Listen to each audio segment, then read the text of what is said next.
Class 12 psychology chapter 3 meeting life challenges.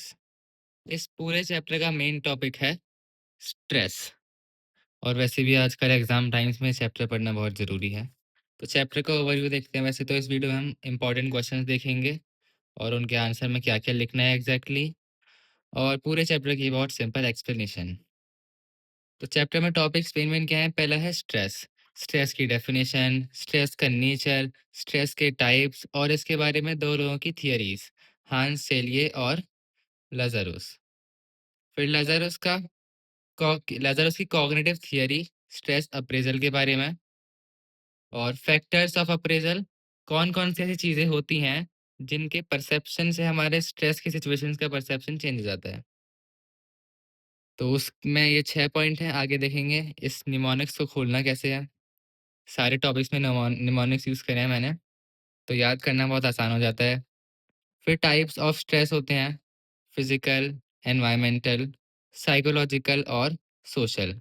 Psychological में होते हैं 4 टाइप के फिक्स।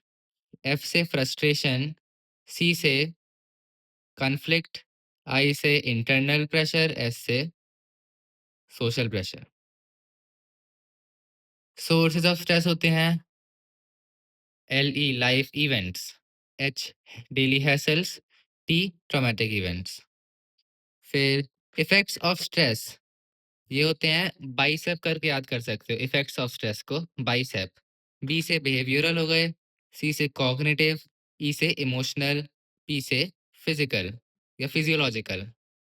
अब इफेक्ट्स ऑफ स्ट्रेस और रेस्पॉन्स टू स्ट्रेस, दोनों में ही ये 4 तरह के होते हैं, पर थोड़े थोड़े एक तो कॉन्सेप्ट में दोनों में अंतर है। रेस्पॉन्स होता है इमीडिएट शॉर्ट टर्म वाला, इफेक्ट होते हैं लॉन्ग टर्म इफेक्ट्स। रेस्पॉन्स हम पढ़ेंगे फैक्टर्स ऑफ अप्रेजल में। तो फैक्टर्स ऑफ अप्रेजल देखते हैं। पी सी एस, पीसीएस, ठीक है, पीसीएस ऑफिसर याद कर लो जैसे भी। एसडीपीआर, ठीक है, पी से हो गया पास्ट एक्सपीरियंस, सी से हो गया कंट्रोलेबल सिचुएशन, एस हो गए हमारे स्ट्रेसर, स्ट्रेसर हो जाते हैं एक्सटर्नल और psychological.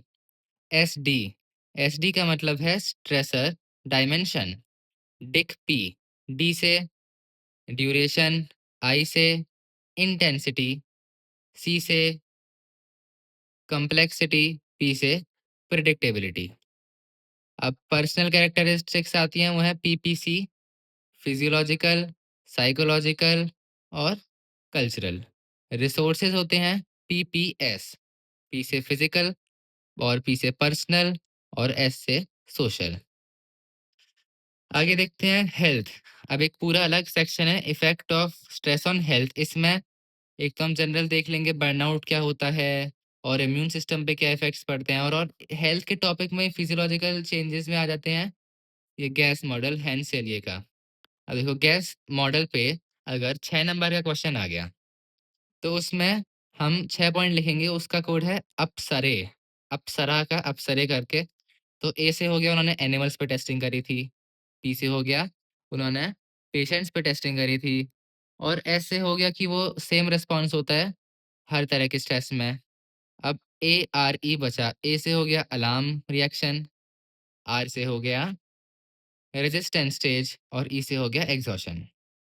Effects on immune system में एक तो हम साइको न्यूरो इम्यूनोलॉजी देखेंगे उसकी डेफिनेशन, और फिर देखेंगे ल्यूकोसाइट्स कितने तरह के होते हैं। तो टी सेल्स होते हैं, टी हेल्पर होते हैं, बी सेल्स होते हैं, नेचुरल किलर सेल्स होते हैं, और इनकी फंक्शनिंग पे स्ट्रेस का क्या इफेक्ट पड़ता है जिससे कि हमारी हेल्थ खराब हो सकती है।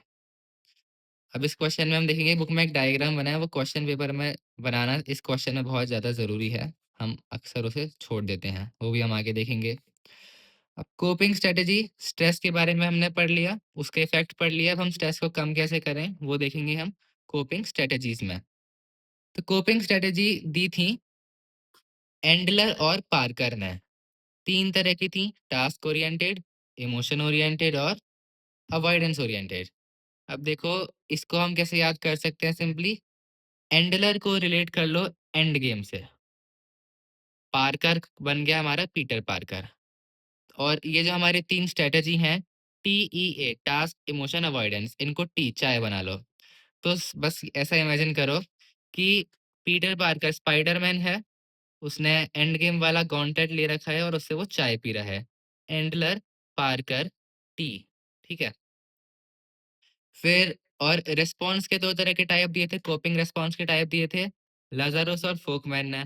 अब देखो लाजारोस को मान लो लेजी व्यक्ति है कोई, फोकमैन फोक है, एक वो था ना टॉय स्टोरी में फोर्की नाम का कैरेक्टर था, तो मान लो कि वो बहुत ज्यादा लेजी है और वो स्ट्रेस से कोप कर रहा है।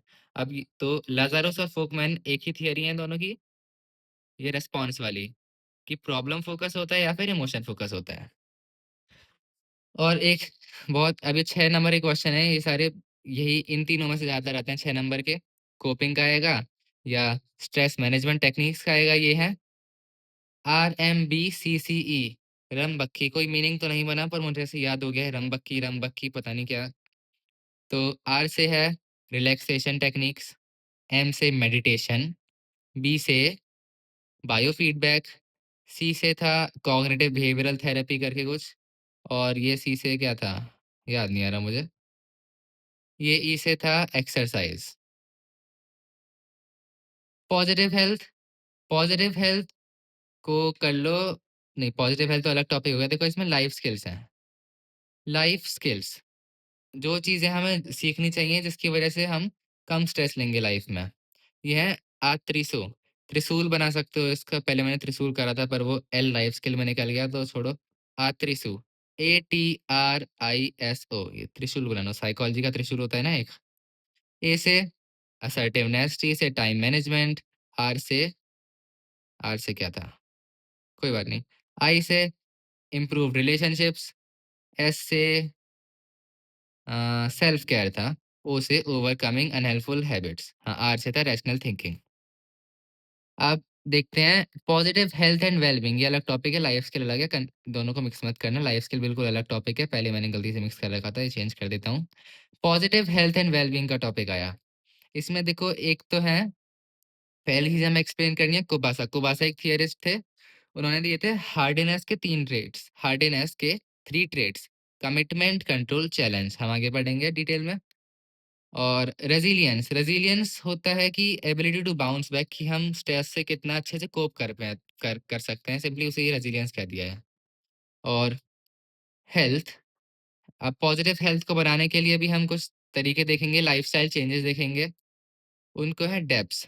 तो ये जॉनी डेप्स वाला डेप्स हो गया, तो मान लो जॉनी डेप की हेल्थ बहुत अच्छी है, पता नहीं है कि नहीं, पर उसका कोड बन गया डेप्स। डी से क्या है डाइट, ई से एक्सरसाइज, पी से है पॉजिटिव एटीट्यूड, पी से पॉजिटिव थिंकिंग, और एस से है सोशल सपोर्ट।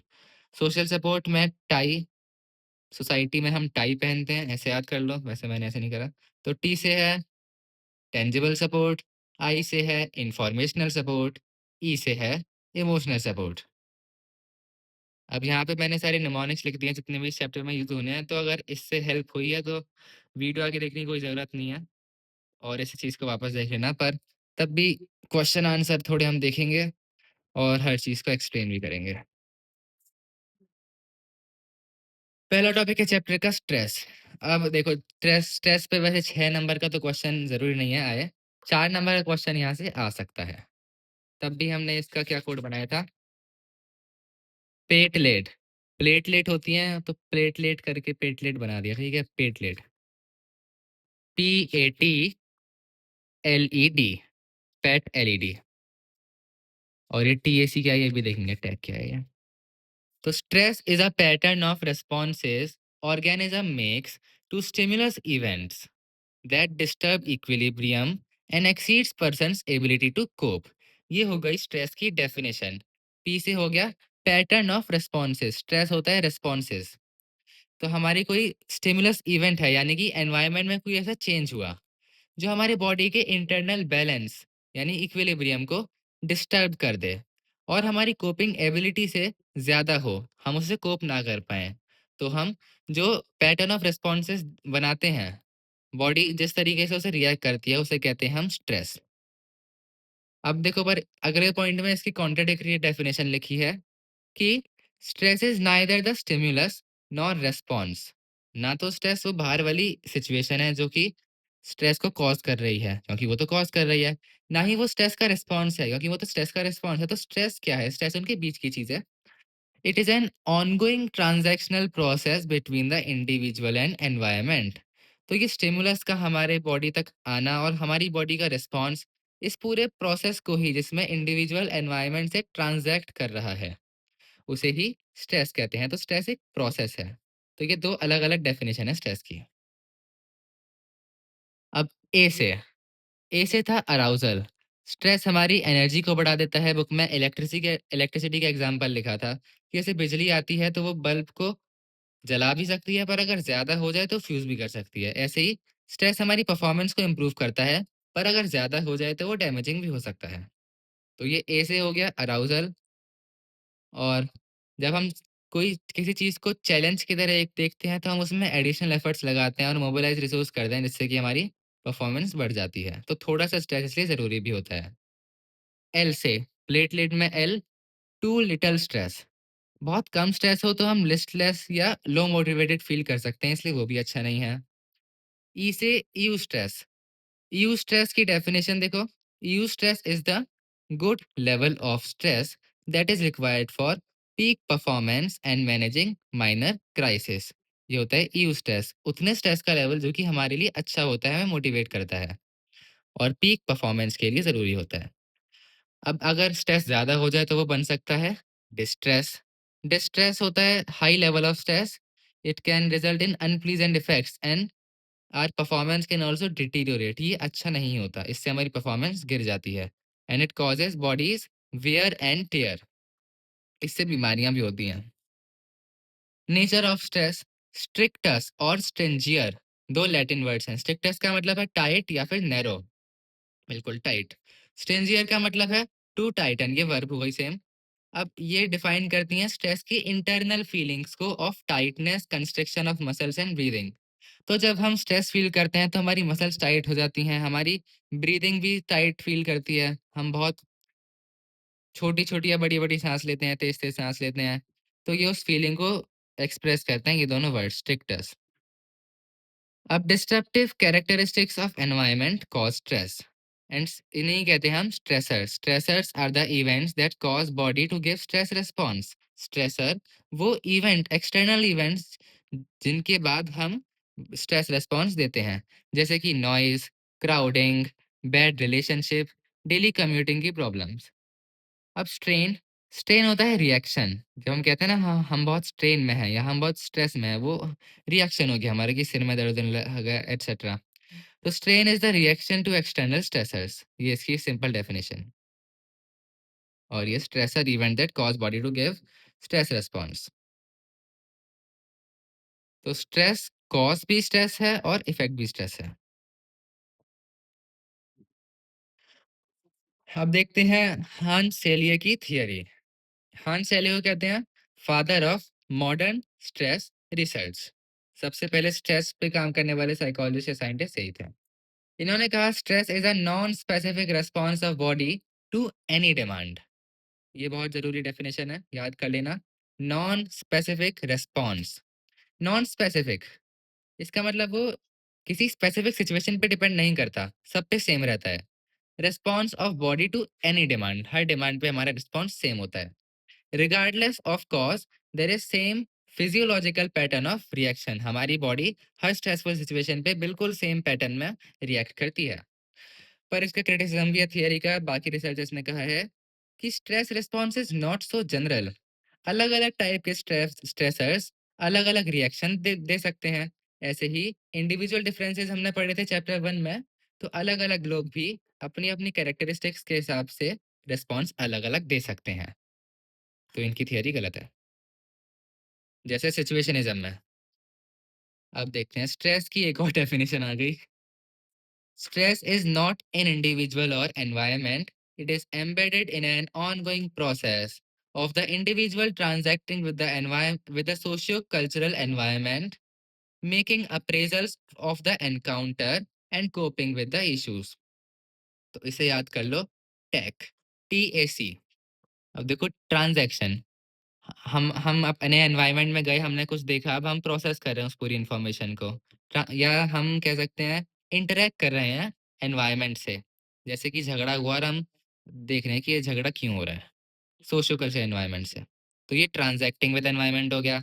अब ए से making appraisals of encounter. Appraisal तो हम आगे पूरा यहाँ पढ़ेंगे। अप्रेजल का मतलब है हम सिचुएशन को परसीव कर रहे हैं कि अपनी स्थिति को समझ रहे हैं कि अब हमें क्या करना चाहिए।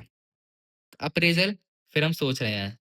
कोप, सी से हो गया कोप विद द इश्यू। अब हमने इंटरेक्ट कर लिया एनवायरनमेंट से, ट्रांजैक्ट कर लिया, सिचुएशन को अप्रेज भी कर लिया। अब हम कोप कैसे करेंगे, वो चीज़ है। तो ट्रांजैक्टिंग, अप्रेजल और कोप, TAC। अब एक और डेफिनेशन आ गई स्ट्रेस की।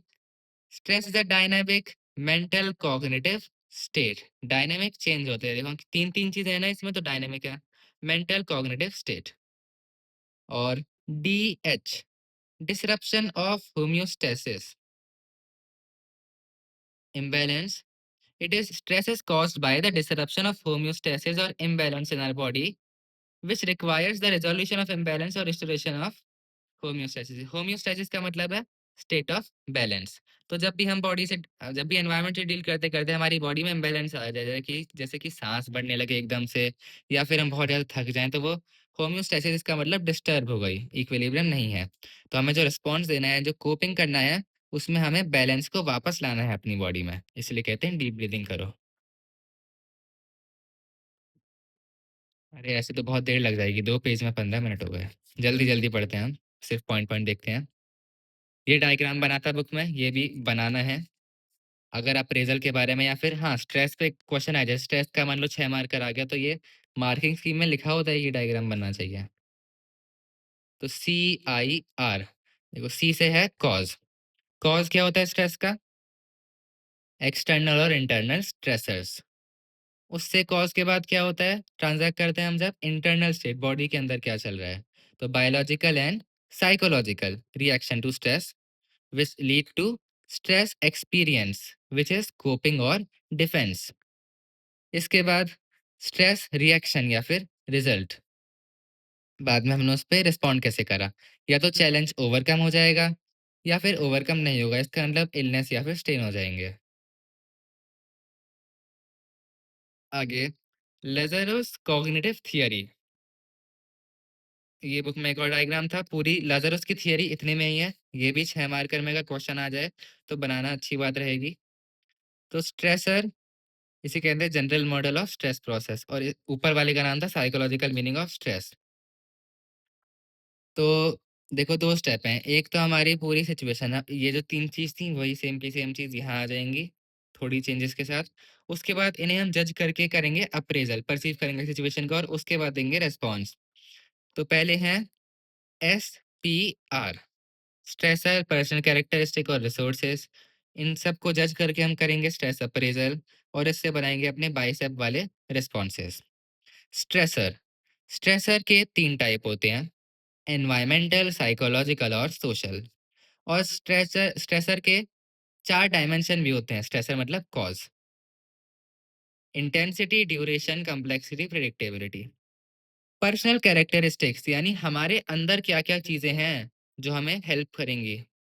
तो इसमें फिजियोलॉजिकल कैरेक्टरिस्टिक्स यानी हमारी बॉडी के फीचर्स, जैसे कि हमारी फिजिकल हेल्थ, या कॉन्स्टिट्यूशनल वल्नरेबिलिटीज या हमारी इम्यूनिटी। साइकोलॉजिकल कैरेक्टरिस्टिक्स, हमारी मेंटल हेल्थ, टेम्परामेंट और self concept. Cultural characteristics, cultural definitions and meanings, हम किस कल्चर में हैं उससे इफेक्ट होता है कि हम स्ट्रेस को कैसे जज करेंगे। एन एक्सपेक्टेड रिस्पॉन्स स्टाइल, और हम स्ट्रेस को कैसे रिस्पॉन्ड करेंगे वो भी हम अपने कल्चर से सीखते हैं। रिसोर्सेज, रिसोर्सेज होते हैं फिजिकल रिसोर्सेज जैसे कि money, medical care etcetera. Personal resources, हमारी स्किल्स और coping styles. Social resources, support network और प्रोफेशनल हेल्प। तो फैक्टर, ये तीनों फैक्टर हो गए, उसके बाद हम अप्रेजल करेंगे, उसके बाद रिस्पॉन्स। अब देखते हैं अप्रेजल क्या होता है। Cognitive appraisal is the perception of stress, simple, और events and resources. Lazarus and colleagues ने दी कॉग्निटिव थियरी ऑफ स्ट्रेस। इन्होंने कहा कि response to stress depends on the perception and appraisal of events. 2 तरह के अप्रेजल होते हैं, प्राइमरी अप्रेजल और सेकेंडरी। प्राइमरी को मान लो एक तरह से बाहर-बाहर के, जैसे कि परसेप्शन ऑफ न्यू और changing environment as positive, neutral और नेगेटिव। या तो हम चेंज को पॉजिटिवली मानेंगे कि अच्छा है, या फिर न्यूट्रल कुछ फ़र्क नहीं पड़ता है, नेगेटिव। अब नेगेटिव में नेगेटिव अप्रेज़ल करते हैं हम 3 तरह से। पहला है harm appraisal, it is the assessment of the damage already done by the event, कि पास्ट में हमने कोई सिमिलर सिचुएशन फेस करी है या फिर अभी प्रेज़ेंट सिचुएशन में भी जो हमारा हार्म हो चुका है, वो। Threat appraisal, assessment of the damage assessment of the possible future damage, कि अभी तो नहीं हुआ पर फ्यूचर में सिचुएशन से क्या-क्या डैमेज हो सकता है हमें। Challenge appraisal, confident expectation and ability to cope, overcome या प्रॉफिट। तो हम कॉन्फिडेंट हैं कि इस चीज़ को तो हम ओवरकम कर ही लेंगे और हो सकता है हम इससे प्रॉफिट भी कर लें। तो हम किसी भी नेगेटिव सिचुएशन को 3 तरह से पर्सीव कर सकते हैं। सेकेंडरी अप्रेज़ल होता है इंटरनल चीज़ों का, या फिर assessment of one's coping abilities and resources, जो कि ये दोनों पार्ट थे। ये हो गया प्राइमरी, ये हो गया सेकेंडरी, कि ये सफिशिएंट हैं अभी सिचुएशन के लिए। और ये रिसोर्सेज़ जो होते हैं वो 3 तरह के होते हैं, मेंटल, फिज़िकल, पर्सनल। जैसे पॉजिटिव एटीट्यूड, पीएचएसएस, देखो पॉजिटिव एटीट्यूड, एच से हेल्थ, एस से स्किल्स, एस से सोशल सपोर्ट। ये सब होता है तो हम कम स्ट्रेस फील करते हैं। तो यही सारी चीज़ों को हमें शॉर्ट में लिख देना है यहाँ पे। इससे 6 नंबर क्वेश्चन आने वैसे बहुत मुश्किल है, आता नहीं है। और 2 लेवल अप्रेज़ल प्रोसेस, इसके रिस्पॉन्स होते हैं cognitive, behavioural, emotional, physiological responses. आगे बढ़ेंगे। देखते हैं फैक्टर्स ऑफ अप्रेज़ल। इसका कोड था देखो पीसीएस डायपर। पीसीएस, देख लो ध्यान से, डायपर बना रखा है। PCS diaper. पी से पास्ट एक्सपीरियंस, फैक्टर्स, हमारा अप्रेज़ल किस-किस चीज़ पे डिपेंड करता है। Past experience, controllable event, tracer type, और डी से डायमेंशन, पी से पर्सनल कैरेक्टरिस्टिक्स, आर से रिसोर्सेज। अप्रेज़ल जो होता है वो सब्जेक्टिव होता है, यानी बहुत सारे फैक्टर्स पे डिपेंड करता है, जैसे कि पास्ट एक्सपीरियंस।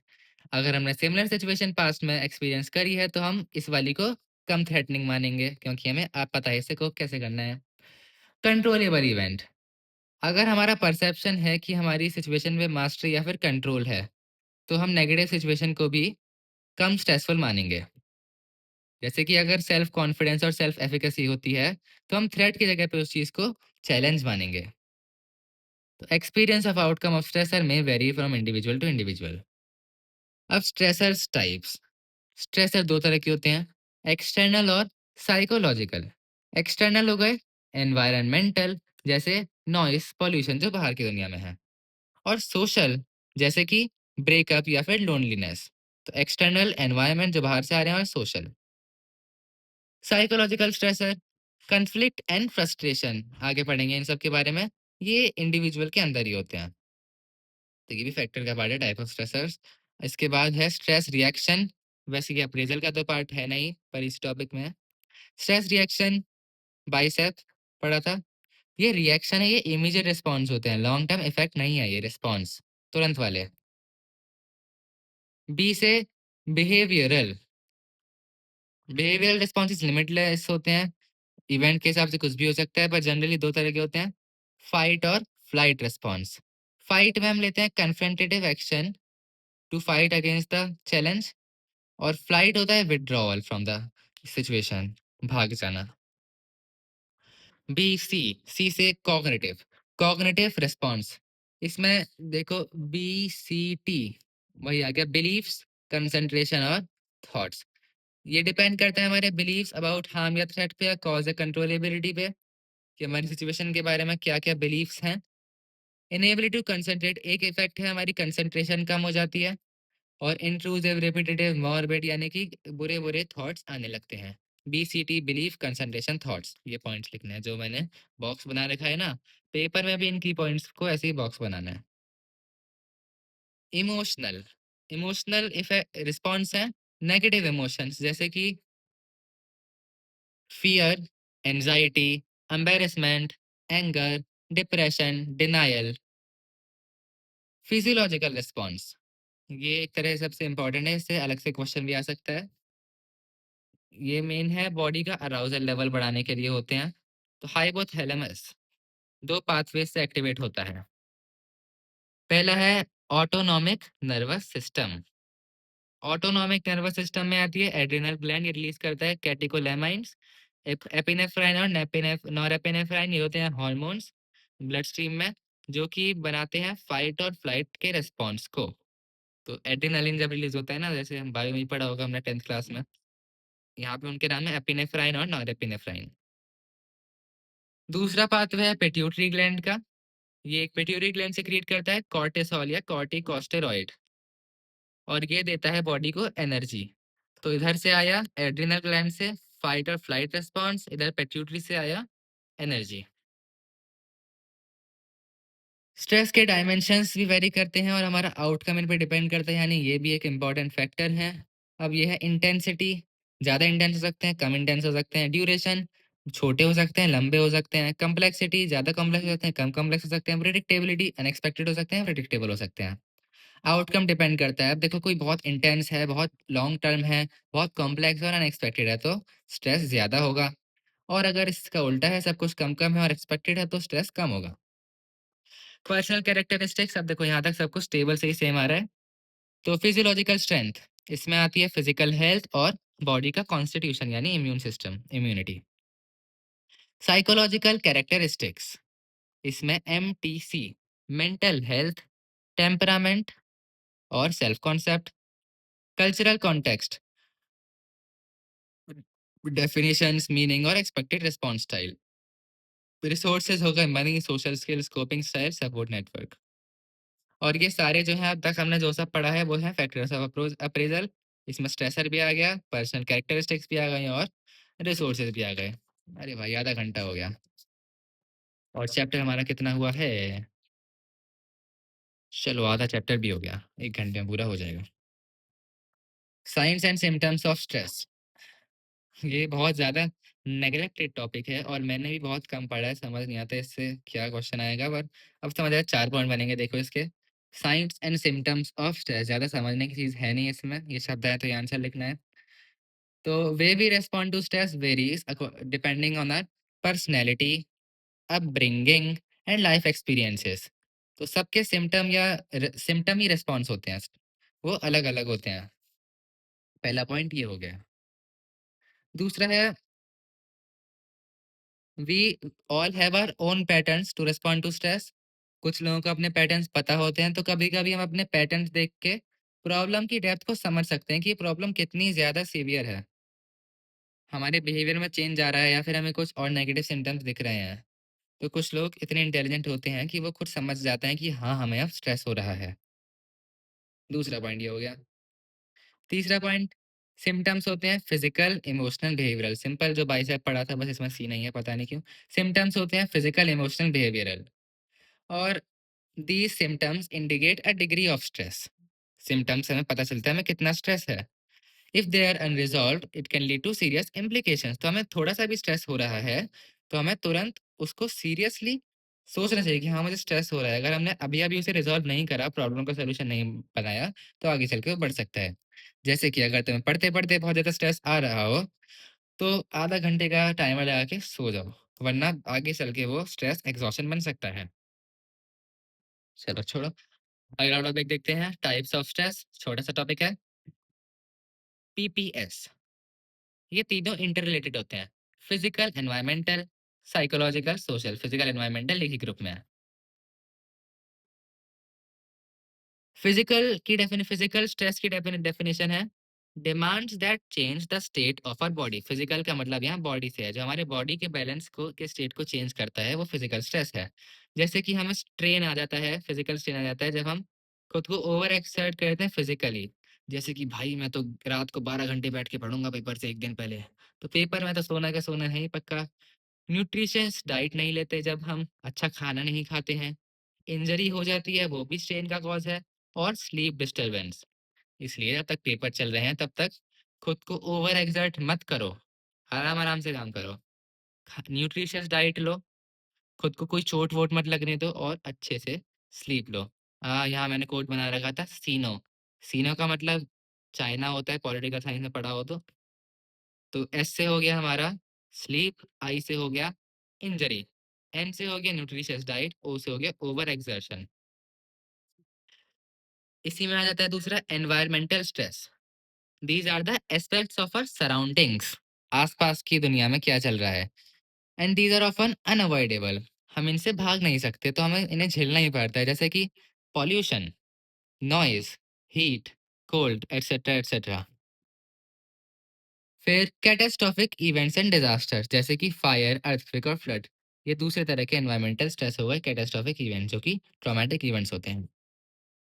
यहाँ पे ये दोनों एक ही टाइप के थे, ठीक है। ये पूरा अगर हमें मतलब एक ही हेडिंग के नीचे ये पूरा लिखना है, फिजिकल और environmental.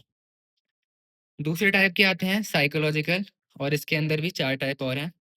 Psychological stresses are those stress which we generate ourselves in our mind, खुद अपने माइंड में हम खुद ही बना लेते हैं, बाहर से नहीं आते ये, पर क्योंकि इंटर रिलेटेड थे ये चीज़, तो थोड़ा मिक्स हो जाएगा, कोई बात नहीं, कंफ्यूज मत होना। These are personal and unique, बस हमारे अंदर ही होते हैं। Internal sources of stress, example worry, anxiety, depression. Worry, anxiety, depression ये तो स्ट्रेस के कॉजेज हैं या फिर सिम्टम्स हैं, पर ये आगे चल के स्ट्रेस को और बढ़ा सकते हैं। तो एक साइकिल हो गया कि अरे मैं फेल हो गया, मैं डिप्रेस हो गया, मैं डिप्रेस हो गया, मैं अगले साल फिर फेल हो गया, फिर मैं वापस डिप्रेस हो गया, तो ये घूमता रहता है। Sources of psychological stress: fix, frustration, internal pressure, conflict और सोशल प्रेशर। अब ये 4 नंबर में क्वेश्चन आता है कि सोर्सेज बताओ साइकोलॉजिकल स्ट्रेस के। तो एक एक लाइन में सबको डिफाइन करना है। देखो, point, heading, definition, example, heading, definition, example, ऐसे से लिखना है। तो frustration is the blocking of needs and motives by something that hinders us from achieving our goal, या फिर हम कह देते हैं ऑब्स्टिकल आ गया, या हमारे काम में टांग अड़ गई किसी और की। तो जैसे कि हमें यहाँ गोल तक पहुंचना है, बीच में कोई ऑब्स्टिकल आ गया, हम आगे तक पहुंच ही नहीं पाए, तो हमारी नीड्स और मोटिव्स ब्लॉक हो गई। एग्जाम्पल, सोशल डिस्क्रिमिनेशन, डिस्क्रिमिनेशन की वजह से बहुत लोग आगे नहीं बढ़ पाते। इंटरपर्सनल हर्ट, ये पता नहीं फ्रस्ट्रेशन में क्यों है। लो ग्रेड्स, लो ग्रेड्स क्योंकि हम साइंस लेना है, पर भाई तुम तो फेल हो गए साइंस में, तो ये फ्रस्ट्रेशन हो गया। ये एक ऑब्स्टिकल आ गया तुम्हारे गोल में, जो था साइंस लेना। इसके विपरीत है कॉन्फ्लिक्ट। अब देखो ये बड़ा लीनियर लीनियर है, अगर थियोरेटिकली समझो, एक ही लाइन में हम गोल की तरफ बढ़ रहे हैं। कॉन्फ्लिक्ट में क्या आ गया, दो गोल्स आपस में ही कॉन्ट्राडिक्टरी हो रहे हैं। तो कॉन्फ्लिक्ट अकर्स बिटवीन टू और मोर इनकम्पैटिबल नीड्स और मोटिव्स। एग्जाम्पल, कि मुझे डांस भी करना है पर मुझे साइकोलॉजी भी पढ़नी है, तो मैं साथ में कैसे करूं। मुझे पढ़ाई भी कंटिन्यू रखनी है पर मुझे जॉब भी करनी है, पैसे भी कमाने हैं। या फिर कभी कभी कॉन्फ्लिक्ट ऑफ वैल्यूज हो जाता है, जब हमें अपने आदर्शों से को तोड़ के कोई काम करना पड़ता है ज़बरदस्ती। फिर अगला सोर्स है इंटरनल प्रेशर, हम अपने अंदर से ही खुद को प्रेशराइज करते हैं। So internal pressure stem from beliefs based on expectations from inside us to ourselves, expectation from inside us to ourselves, जैसे कि परफेक्शनिज्म, या अपने लिए अनरियलिस्टिक गोल्स बनाना। तो अगर हम इतने अनरियलिस्टिक गोल्स बनाएंगे जो कोई पूरे ही नहीं हो सकते, तो हम डिसअपॉइंट ही होने हैं। सोशल प्रेशर, जो बाहर के लोग हमको पे प्रेशर डालते हैं। These come from people who make excessive demands on us. Example, हमें कोई पसंद नहीं है पर उसके साथ हमें ज़बरदस्ती काम करना पड़ेगा, हमारी टीम में है, या टीचर ने किसी ऐसे बच्चे के साथ तुम्हें ग्रुप में डाल दिया जिससे तुम्हारा झगड़ा चलता रहता है। या इंटरपर्सनल डिफिकल्टीज भी होते हैं किसी लोगों के साथ, जैसे कि पर्सनैलिटी क्लैश, उनसे हमारी बनती ही नहीं है, उनके साथ हमें ज़बरदस्ती रहना पड़े, उसे कहते हैं सोशल प्रेशर। तो डेफिनेशन है इसकी, people, it comes from people who make excessive demands on us. तो जल्दी जल्दी बढ़ते हैं। अब हमने फिजिकल एनवायरमेंटल पढ़ लिया, साइकोलॉजिकल स्ट्रेस पढ़ लिया, अब social stress. Social stress is induced externally, मतलब बाहर से आता है, from extra interaction with others, society में दूसरे लोगों के साथ इंटरेक्शन करके। ई आई वी पी, एक्सटर्नली, और it varies widely, example parties. Example है इसके, फैमिली में किसी की डेथ, किसी की इलनेस, और बैड रिलेशनशिप्स या नेबर्स के साथ ट्रबल। ये बहुत ज़्यादा वेरी कर सकते हैं सोशल स्ट्रेस परसेप्शन पे, जैसे कि कोई एक्सट्रोवर्ट है, उसे पार्टीज़ पसंद है, पर कोई इंट्रोवर्ट है, उसे घर पे रहना पसंद है। तो किसी के लिए पार्टी स्ट्रेसफुल होती है, किसी के लिए अकेले रहना स्ट्रेसफुल हो सकता है। अब सोर्सेज़ ऑफ स्ट्रेस, यहाँ देखना कभी-कभी types of stress, sources of stress तो चलो हाँ, इन चीज़ में कभी-कभी मार्किंग स्कीम बड़ी लीनिएंट हो जाती है कि अगर तुमने ये टाइप्स ऑफ स्ट्रेस में साइकोलॉजिकल वगैरह ये सब भी सोर्स है ना, और ये source of stress life event और हैसल्स और ट्रॉमेटिक इवेंट्स, तो इंटरचेंजेबली अगर लिख दिया ना तो भी ज़्यादा नंबर कटेंगे नहीं। मार्किंग स्कीम में लिखा होता है कि या तो ये लिख दो, पर अगर उसने ये सब लिखा हुआ है तो वो भी चलेगा। तो sources of wide range of sources होते हैं। मोस्ट इंपॉर्टेंट है स्ट्रेसफुल लाइफ इवेंट्स, जैसे किसी की डेथ हो गई, annoying daily hassles and traumatic events. Life events, इसका कोड है क्रुट। सी से है, ये होते हैं चेंजेस। अब हमारी लाइफ में छोटे-छोटे चेंजेस होते हैं, हम उनसे कोप कर लेते हैं। पर जब बहुत मेजर चेंजेस साथ में आ जाते हैं, तो हमारा रूटीन डिस्टर्ब कर देते हैं और अपहीवल कॉज़ करते हैं और बहुत ज़्यादा स्ट्रेस देते हैं। तो आर से हो गया डिस्टर्ब रूटीन।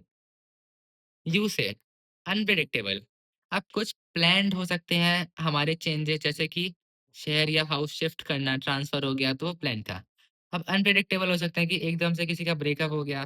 अब पर अगर ये दोनों चीज़ें साथ-साथ हों, तो इनसे कोप करना बहुत डिफ़िकल्ट हो जाता है। आगे देखते हैं। अब तो ये यू से था अपहीवल, अनप्रेडिक्टेबल, और टी से था अकर टुगेदर। लाइफ हैसल नहीं, डेली हैसल्स। हैसल्स का मतलब छोटी-छोटी प्रॉब्लम जो डेली लाइफ में हम देखते हैं। तो ये पर्सनल स्ट्रेसेस होते हैं हमारी डेली लाइफ के हैपनिंग्स में, जैसे कि example noisy surroundings, commuting, quarrelsome neighbours, electricity water shortage, traffic signals. तो बड़ी इरिटेटिंग चीज़ें जिनको हम कुछ कर नहीं सकते। इसका कोड है पढ़ जा, पढ़ने जा। हैसल हो रही है तो पढ़ ले। देखो पी से पर्सनल स्ट्रेस हो गया। डी से डेली लाइफ में होते हैं।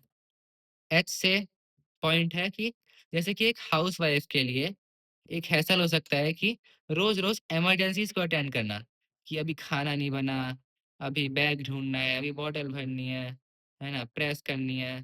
तो ये सब चीज़ें साथ में आ जाती हैं, ये भी बहुत स्ट्रेस देती हैं।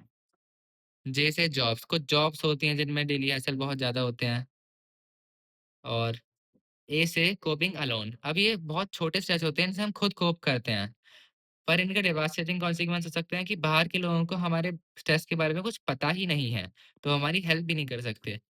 अगर डेली हसल्स किसी की लाइफ में बहुत ज़्यादा हैं, तो उसकी साइकोलॉजिकल वेल-बीइंग पुअर होती है। तो ये फ़ोटो देख लो, ये सब डेली हसल होते हैं।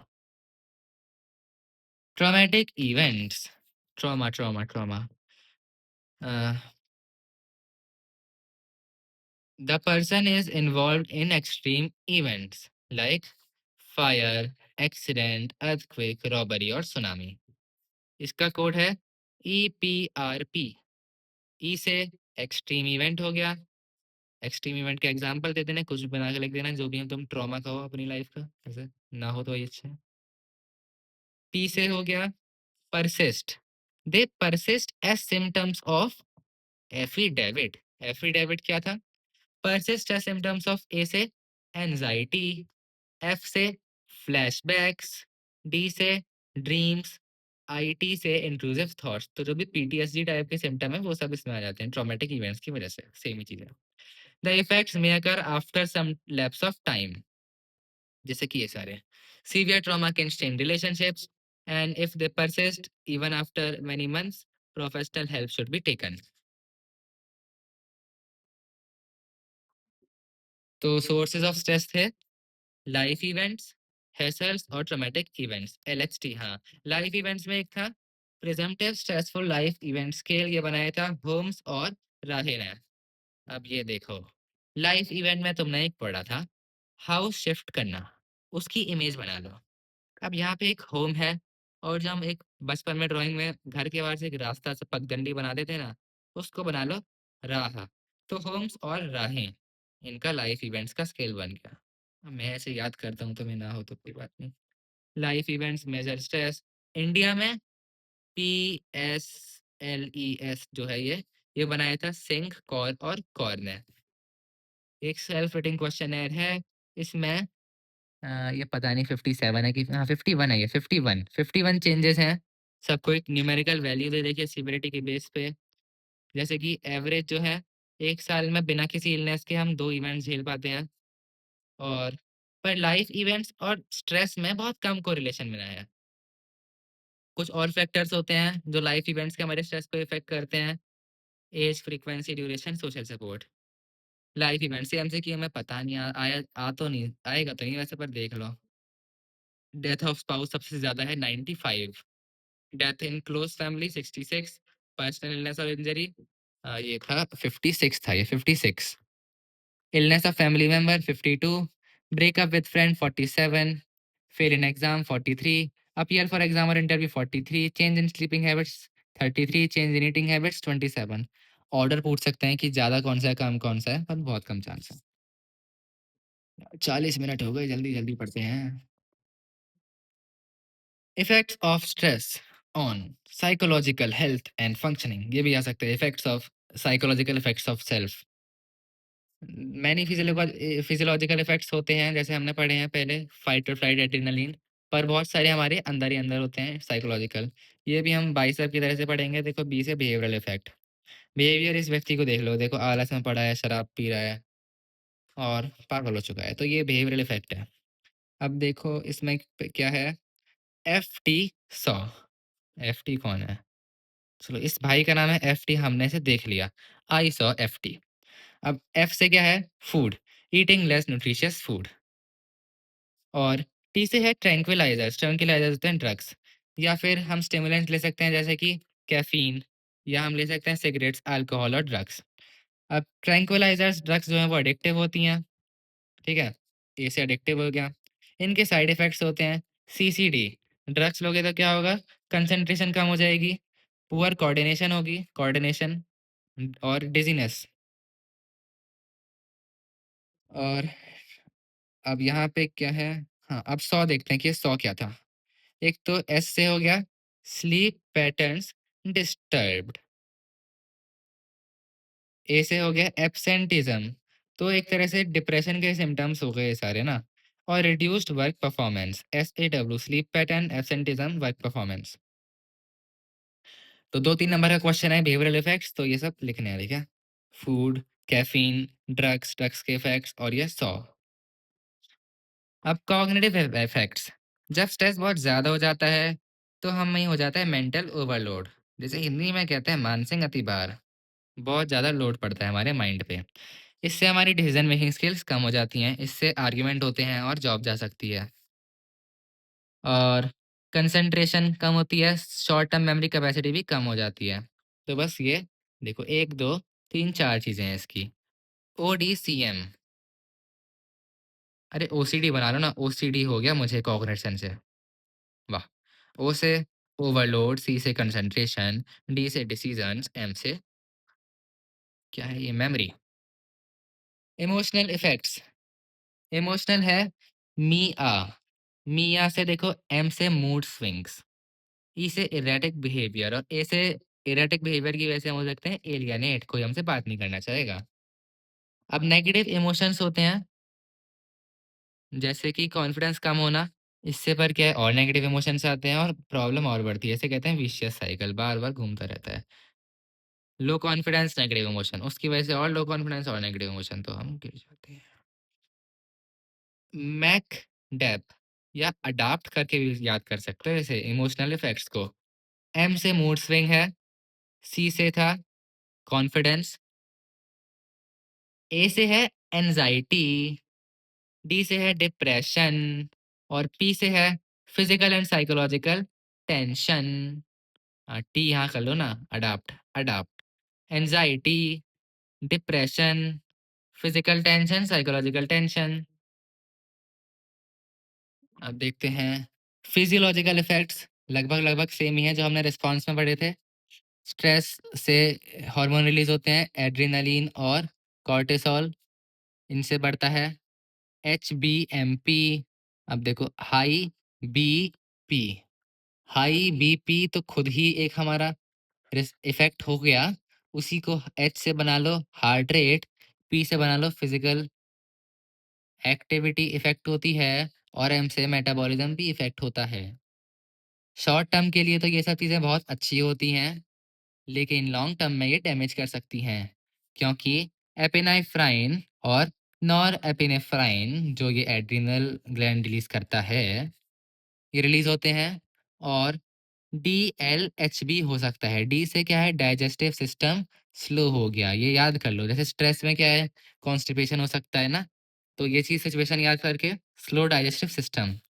लंग्स के एयर पैसेज हो जाते हैं एक्सपांड। हाँ, बहुत तेज़ से साँस लेने लगते हैं।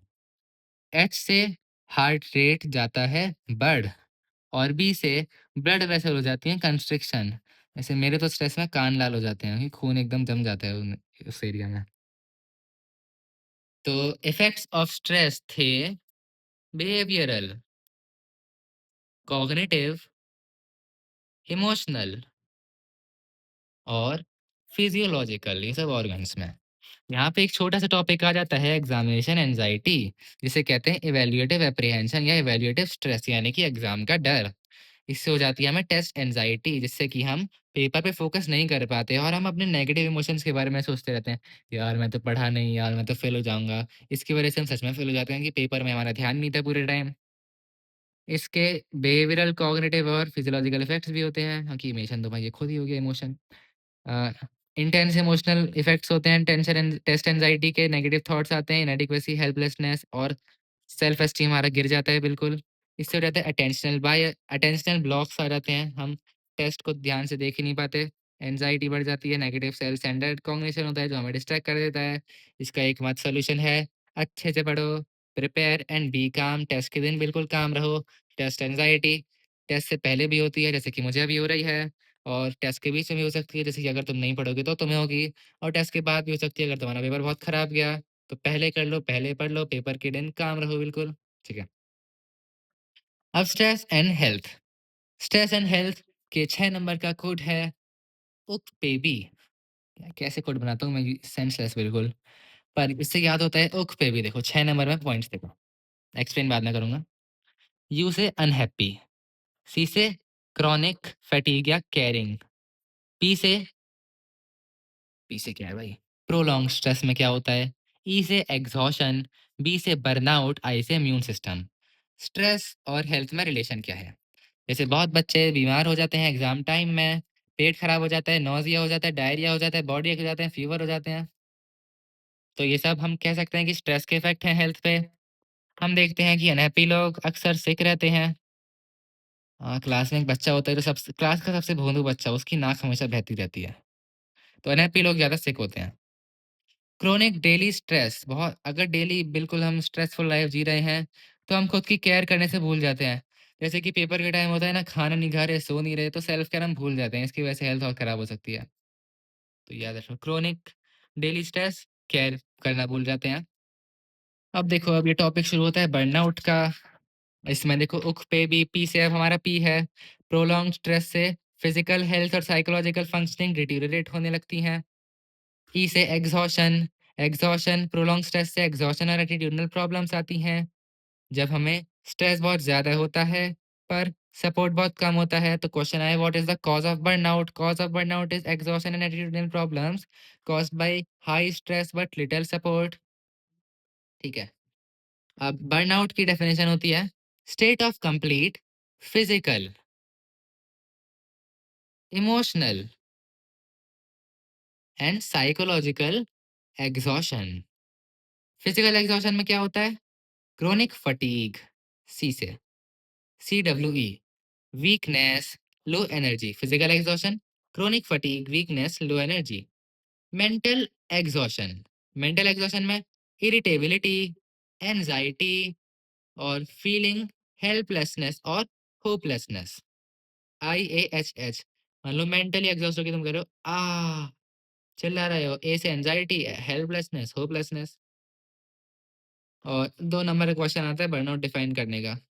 तो उसमें ये सब लिखना है, prolong stress, exhaustion, attitudinal problem, stress, little support, physical, mental, burnout की definition, PEP, physical, emotional, psychological. ठीक। और स्ट्रेस का एक अगला इम्पैक्ट होता है इम्यून सिस्टम पे। क्या होता है? तो स्ट्रेस इफ़ेक्ट करता है इम्यून सिस्टम पे, उससे हम ज़्यादा बीमार होते हैं। कार्डियोवास्कुलर डिसऑर्डर्स, हार्ट के डिसऑर्डर्स की चांस बढ़ जाती है, बीपी बढ़ सकता है। साइकोमेटिक डिसऑर्डर हो सकते हैं जैसे कि अल्सर्स, अस्थमा, एलर्जीज़, हेडेक्स। अब स एक और बढ़िया पॉइंट है कि 50 से 70% जो फिज़िकल इलनेस होती है, उनका कॉज़ होता है स्ट्रेस। 60% लोग जब डॉक्टर के पास जाते हैं, उनका कॉज़ होता है स्ट्रेस। अब स्ट्रेस एंड हेल्थ में स्ट्रेस पे बॉडी के इम्पैक्ट में ये थियरी आई हांस एरिए की, वही हमारे rejected psychologist, general adaptation syndrome, कि जब स्ट्रेस प्रोलॉन्ग होता है, तब हम ये चीज़ यूज़ करते हैं, गैस। इन्होंने कहा था कि नहीं, stress is a non specific response to any demand. Hans एरिया ने, हमने अप्सरा वाला कोड बनाया था, उसमें ए से देखो क्या है। स्टडी करी एनिमल्स पे, उन्हें स्ट्रेसर्स के में एक्सपोज कर रहे थे कि टेम्परेचर, एक्सरे, इंसुलिन के इंजेक्शन है, कितने टॉर्चर करते हैं बेचारे जानवरों को। और इन्होंने ऑब्जर्व किया पेशेंट्स को हॉस्पिटल में कि ये लोग अपने स्ट्रेस पे क्या रिस्पॉन्स देते हैं। इन्होंने पाया एक similar pattern of bodily response सब में। ये देखो, ये भी ग्राफ बना देना बढ़िया।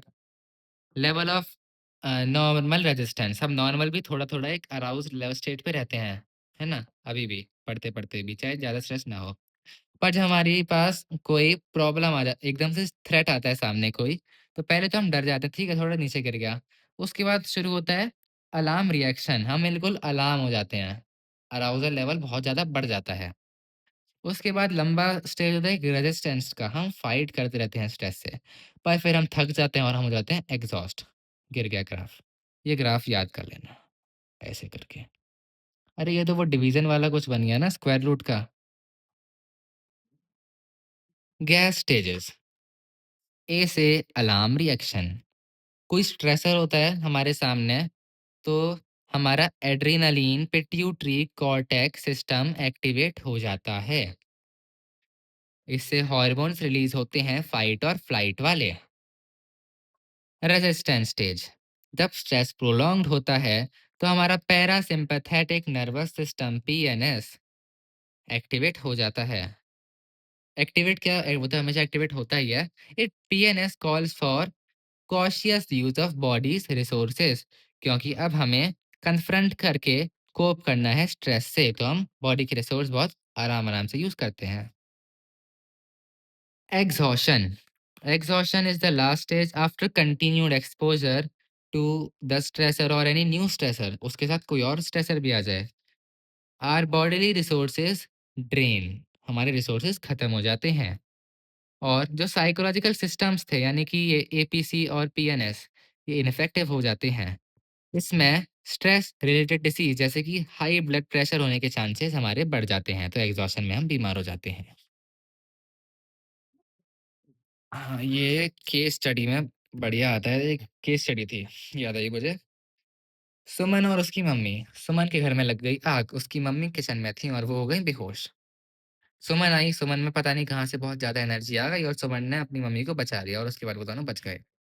अब क्वेश्चन आता है पहला कि सुमन की मम्मी किस स्टेज पे थी।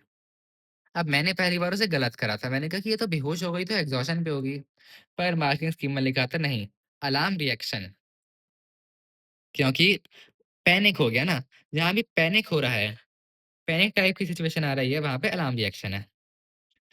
अब सुमन किस स्टेज पे थी, सुमन थी रेजिस्टेंस पे, क्योंकि फाइट और फ्लाइट तो हो गया, पर उसके बाद उसने कोप भी कर ली सिचुएशन से। अब दूसरा क्वेश्चन था कि मान लो अगर वो ना बचते और बहुत देर तक फायर के सामने एक्सपोज रहते, तो क्या होता, तो वो हो जाते एग्जॉस्ट और बीमार पड़ सकते थे। तो सुमन की मम्मी थी अलार्म रिएक्शन में, सुमन थी रेजिस्टेंस में, और बाद में आता एग्जॉशन। इनके मॉडल के क्रिटिसिज्म, तो इन्होंने साइकोलॉजिकल फैक्टर्स पे बहुत कम एम्फोसिस किया है।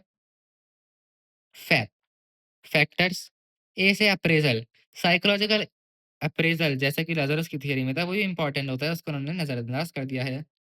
पी से perception, personality, biological constitution determine are stress response. इतनी, हर चीज इतनी नॉन स्पेसिफिक नहीं होती, कुछ चीजें स्पेसिफिक भी होती हैं।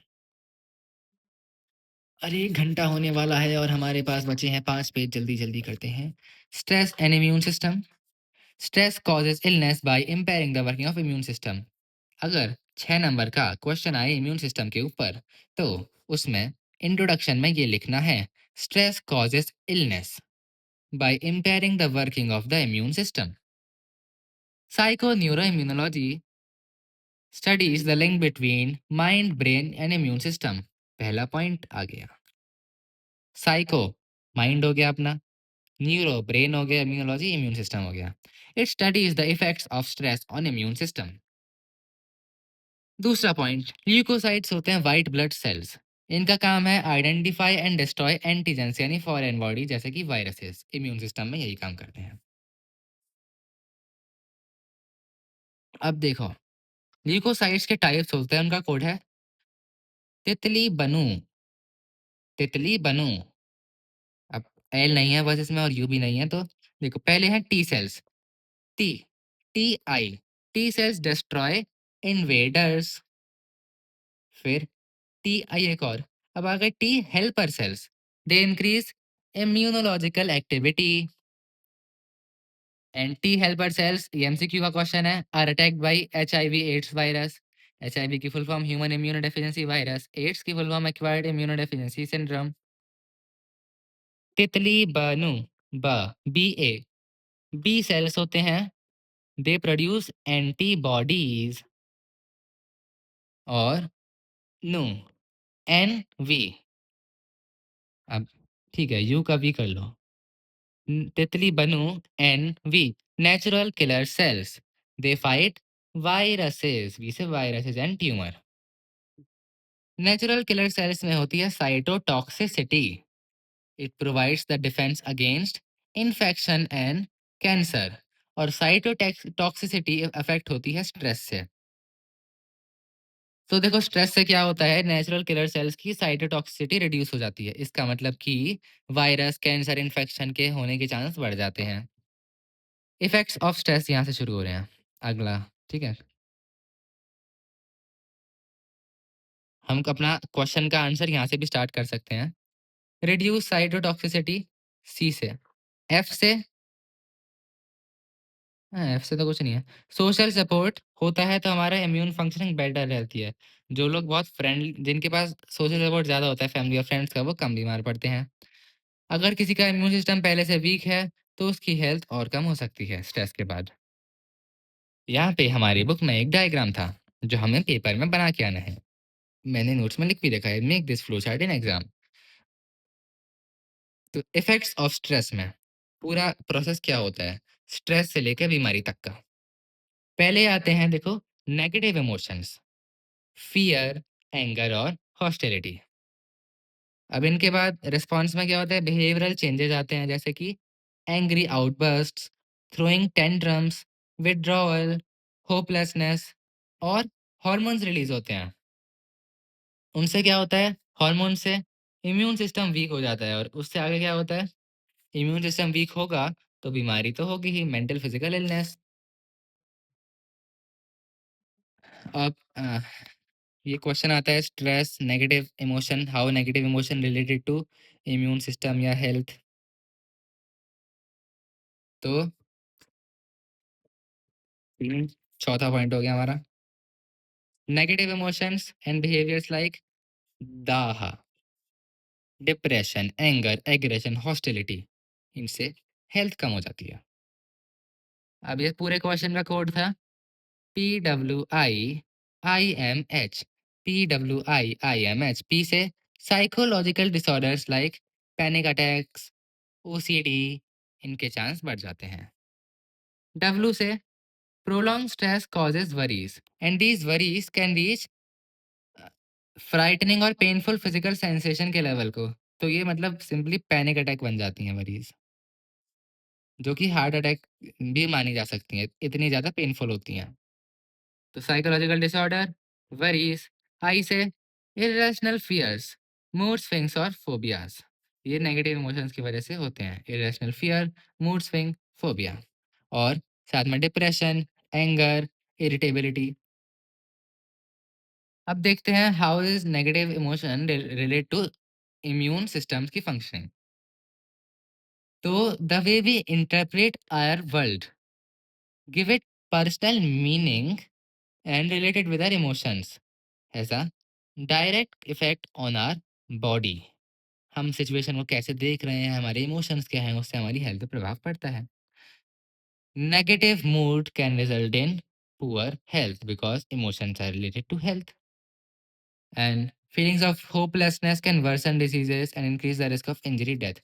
अब कोई पहले से बीमार है, इसलिए हम उसे पॉजिटिविटी देते हैं। अगर हम उसे होपलेसनेस या नेगेटिविटी देंगे, तो उसकी स्थिति और खराब हो सकती है। तो negative emotions and stress, PWIIMS negative emotion दाह करके बता दें हैं। P से साइकोलॉजिकल डिसऑर्डर्स, पैनिक अटैक और OCD। और W से वरी, पैनिक अटैक से रिलेटेड कैसे हैं। और I से इरेशनल फियर, और ये सब हो गए अपने। एक और I से interpret world, immune system, IME meaning emotion. M से मूड, नेगेटिव मूड इफेक्ट करता है हमारी हेल्थ को। और H से होपलेसनेस की फीलिंग पेशेंट्स में नहीं आनी चाहिए। लाइफस्टाइल, इसका इंट्रोडक्शन है। Stress can lead to unhealthy lifestyle. 6 number क्या है इससे, मान लो 4 नंबर का क्वेश्चन आ जाए तो देख लेते हैं। लाइफस्टाइल की definition, it is the overall pattern of decisions and behaviours that determine our health and quality of life. ये क्या लिखा है, कॉन्सिक्वेंस या कनेक्शन? हाँ अच्छा, लाइफस्टाइल और स्ट्रेस में क्या कनेक्शन है? तो स्ट्रेस से हम एक्सपोज ज़्यादा हैं पैथोजन के लिए, क्योंकि हम अपनी केयर कम कर रहे हैं ना, खुद पे ध्यान कम दे रहे हैं, तो हम बीमारियां, पैथोजेंस पैथोजेंस होते हैं इलनेस कॉजिंग एजेंट, जैसे कि बैक्टीरिया, वायरस, उनको हम खुद को एक्सपोज कर देते हैं। क्यों करते हैं? क्योंकि NSS, पुअर न्यूट्रिशनल हैबिट्स, ये स्ट्रेस का इफेक्ट है हमारी लाइफस्टाइल पे। क्या क्या चेंज आते हैं, ये बिहेवियरल इफेक्ट जैसे ही हैं अपने, सिंपल। पुअर न्यूट्रिशनल हैबिट्स, खाना कम अच्छे से खाते हैं। स्लीपलेस, नींद पूरी नहीं होती। हेल्थ रिस्किंग बिहेवियर, हम गलत चीज़ों में पड़ जाते हैं, जैसे कि स्मोकिंग, अल्कोहल, ड्रग्स लेना एटसेट्रा। तो देखो ये सब हमारे बिहेवियरल इफेक्ट्स ही हैं, लाइफस्टाइल वाले बिहेवियरल इफेक्ट्स जो ये थे ना, ये वाले सेम सेम वही है बिल्कुल। अब जो है ये शराब पीना और स्मोकिंग करना, ये टेम्पररी प्लीजेंट एक्सपीरियंस देते हैं, पर लॉन्ग टर्म में डैमेजिंग होते हैं और लाइफ में भी रिस्क होते हैं। अब हेल्थ प्रमोटिंग बिहेवियर क्या होते हैं लाइफस्टाइल में? Balance diet, regular exercise, family support, और eating low fat balance diet, positive thinking, continued activity, है ना, लेजी मत हो। मॉडर्न लाइफस्टाइल में दिक्कत क्या है? एक्सेसिव ईटिंग, बर्गर पिज्जा भर भर के खाओ, भर भर के पियो, कोल्ड ड्रिंक पियो, फास्ट पेस लाइफ। और इसके बाद भी हम बड़े स्ट्रेस में रहते हैं ना। और जैसे भाई 2 दिन में पेपर है, 12 घंटे पढ़ना है, 12 घंटे की मैराथन देखनी है, 4 AM क्लास देखनी है, तो फास्ट पेस लाइफ हो रही है, आराम आराम से हम कोई चीज़ नहीं करते। अब ये हेल्थ के कुछ बेसिक प्रिंसिपल्स होते हैं, जैसे कि सोचो कि तुम वो बंदर के ज़माने वाले इंसान हो, आराम से उठो, भूख लगे, शिकार करने जाओ। हाँ, वैसे शिकार करने में तुम्हारी एक्सरसाइज पूरी हो जाएगी। आओ, खाओ, 2-3 दिन तक उसे चलाओ, सो जाओ, आराम-आराम से पूरी लाइफ। अब ये क्या भाई, बुक पढ़ो, खोल के बैठो, अलार्म लगाओ, अलार्म से उठो, स्कूल जाओ, काम करने जाओ, नौकरी करो। तो ये सब फास्ट पेस लाइफ हो गई। हमारे पास आराम करने का टाइम ही नहीं है। तब भी हम सोते रहते हैं और पढ़ते नहीं हैं। ठीक है।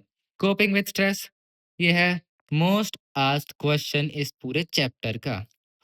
बहुत चांस है कि अगर इस चैप्टर से कोई क्वेश्चन आना है 6 मार्क में, क्योंकि इस चैप्टर का वेटेज वेटेज 12 या 13 मार्क था। बढ़िया। नहीं नहीं, इसका तो कम था, शायद 8 मार्क था। तो 6 नंबर में कोपिंग विद स्ट्रेस ये क्वेश्चन आता है। इसमें मार्किंग स्कीम का डिस्ट्रीब्यूशन देखो। पहले तुम्हें कोपिंग को डिफाइन कर देना है, फिर तुम्हें ये स्पाइडरमैन जब चाय पीता है वो वाली स्ट्रेटजीज बता देनी है, और फिर अपने लेजी फोर की के रिस्पॉन्स स्टाइल बता देने हैं। ठीक है। तो how we cope is more important than the stress itself for determining our psychological wellbeing. तो मेरे भी एग्जाम है, तुम्हारी भी एग्जाम है, पर अब जिसकी तैयारी अच्छे से हुई होगी, ऑफ कोर्स उसे स्ट्रेस कम महसूस होगा। इसलिए सिचुएशन से ज़्यादा इम्पॉर्टेंट है हमारे अंदर की कोपिंग स्ट्रेटजीज, हम क्या चीज़ कर रहे हैं।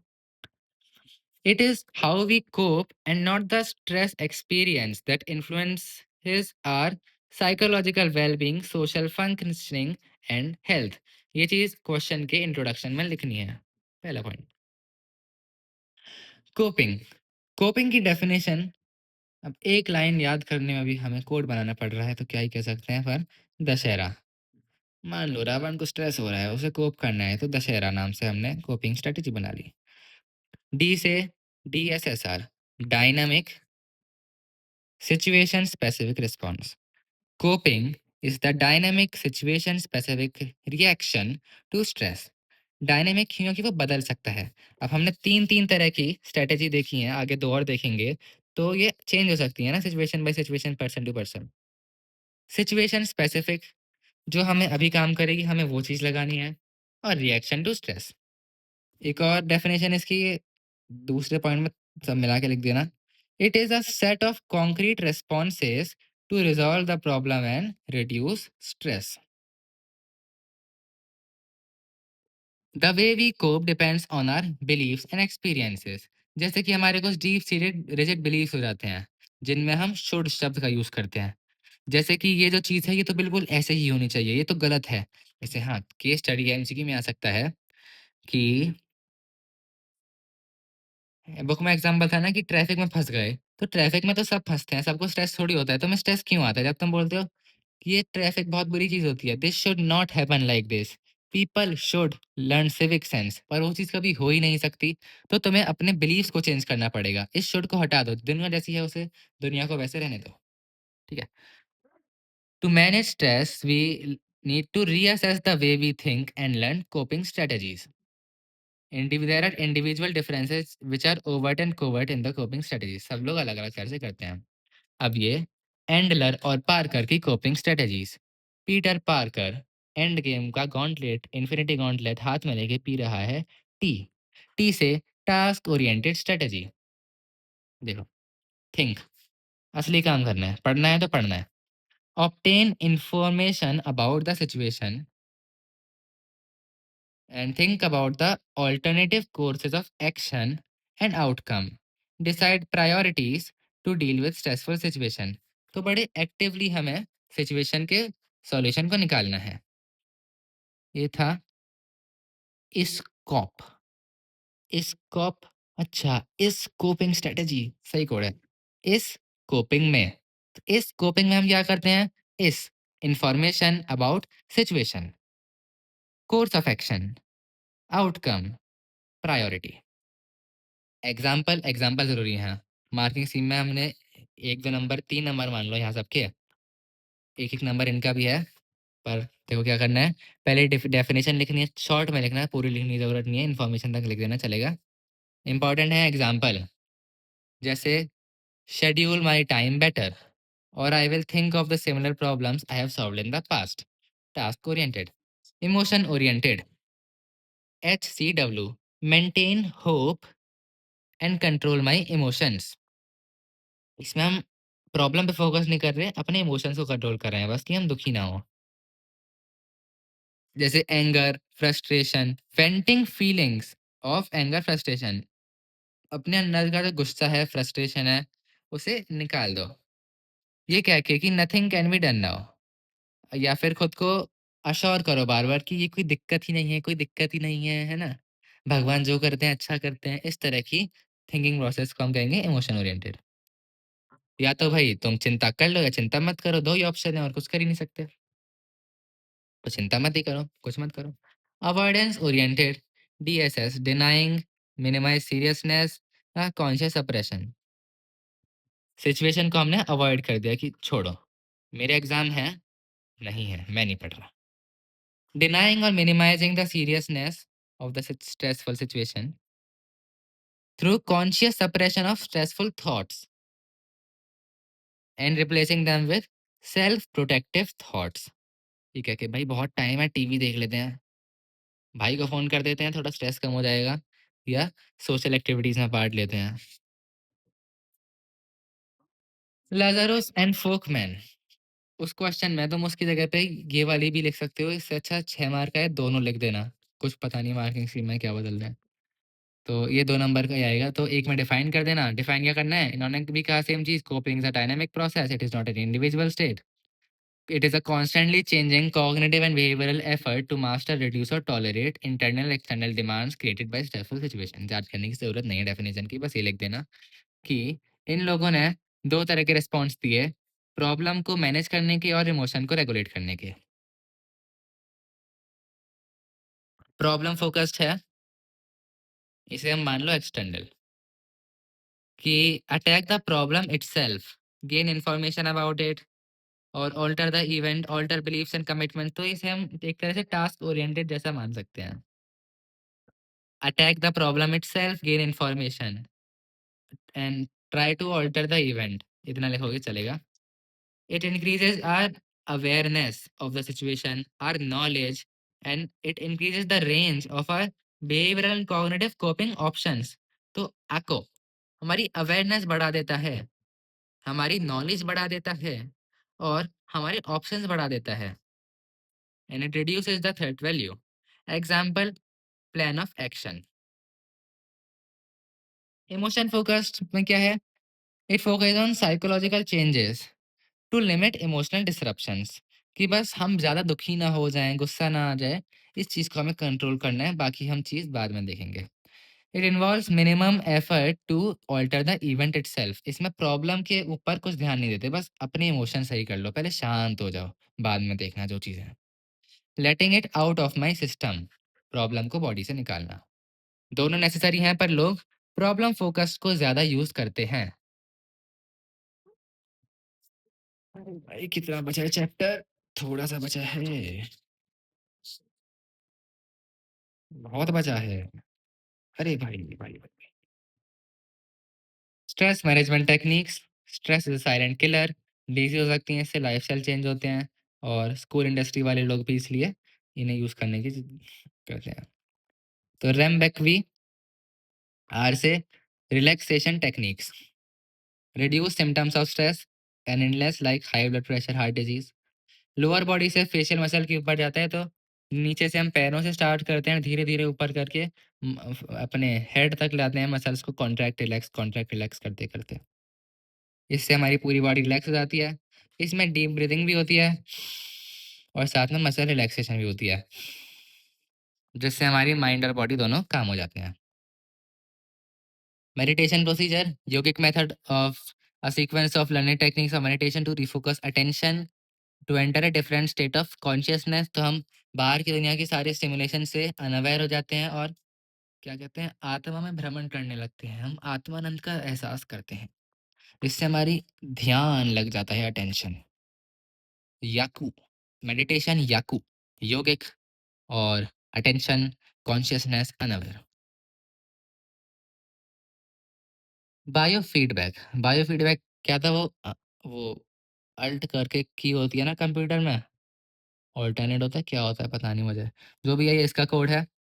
तो biofeedback is the process to monitor and reduce physiological aspects, जो फिजियोलॉजिकल बॉडी में जो चेंज आते हैं ना, जैसे हार्ट बीट और ब्लड प्रेशर वगैरह, इन नहीं ब्लड प्रेशर तो नहीं, ब्रीदिंग वगैरह, इन सबको रिड्यूस करना, अकम्पनीड बाय रिलैक्सेशन ट्रेनिंग।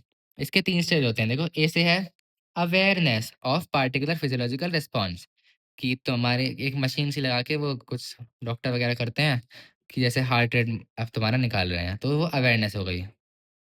उसके बाद एल से learning, learning control in quite condition. अब उन्हें एक बंद कमरे में क्वाइट कंडीशन में अपने हार्ट रेट को या फिर ब्रेथ को कंट्रोल करना सिखाते हैं। तीसरा स्टेप है transfer of control to everyday life. अब तुमने ट्रेनिंग कंप्लीट हो गई, अब तुम नॉर्मल लाइफ में भी अपनी डीप ब्रीदिंग वगैरह करते रहो। रम बकवी सी से आ गया क्रिएटिव विजुअलाइजेशन। ये होता है सब्जेक्टिव एक्सपीरियंस, इसका 2 नंबर क्वेश्चन बहुत बार आता है। Subjective experience that involves imagery and imagination.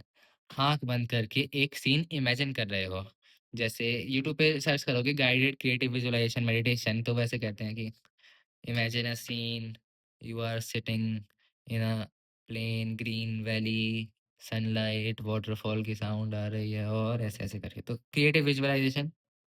या फिर जो कौन सी द सीक्रेट बुक है कि सब कुछ मैनिफेस्टेशन जो होता है ना, कि विजुअलाइज करो और मैनिफेस्ट हो जाएगा, यूनिवर्स हमारी बात सुन रहा है, वो सब वाली बात है ये। We should set a realistic goal to build self confidence.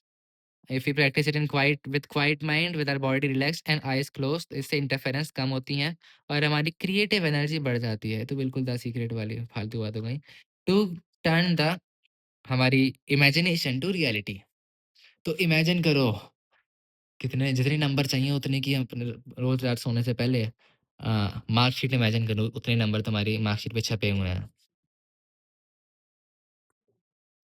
Cognitive behavioural techniques, हाँ इस चीज को हम बहुत बार छोड़ देते हैं।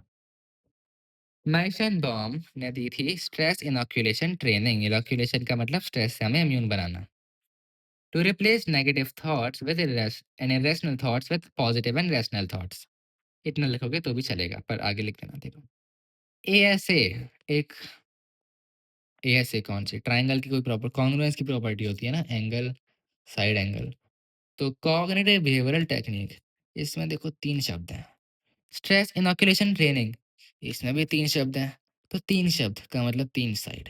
3 साइड की शेप कौन-सी होती है? ट्रायंगल। ट्रायंगल कॉन्ग्रुएंट कब होते हैं? एएसए से होते हैं। ठीक है। ए से असेसमेंट। असेसमेंट में होता है discussing the nature of problem and understanding it from the perspective of the client. तो जो थेरेपिस्ट है, वो क्लाइंट से बात करता है प्रॉब्लम के बारे में। असेसमेंट। फिर स्ट्रेस रिडक्शन टेक्निक्स, फिर उसे सिखाता है रिलैक्सेशन और सेल्फ इंस्ट्रक्शन। फिर ए से एप्लीकेशन एंड फॉलो थ्रू, इस चीज को रियल लाइफ में अप्लाई कर देते हैं। Exercise provides an active outlet for physiological arousal. Exercise से हमारा हार्ट सही रहता है, लंग सही रहते हैं, ब्लड प्रेशर कंट्रोल में रहता है, फैट कम रहता है, ब्लड सर्कुलेशन बढ़िया रहता है और इम्यून सिस्टम भी अच्छा रहता है। जैसे swimming, walking, running, cycling, skipping etcetera. तो हमें मिनिमम वीक में 4 टाइम एक्सरसाइज करनी चाहिए, रोज 30 मिनट सिर्फ। तो जब तक पेपर चल रहे हैं दोस्तों में 30 मिनट एक्सरसाइज योगा कुछ भी कर लो, उससे हेल्थ सही रहती है। एक्सरसाइज में पहले वार्म अप स्टेज होता है, एक्सरसाइज स्टेज होता है और cool down.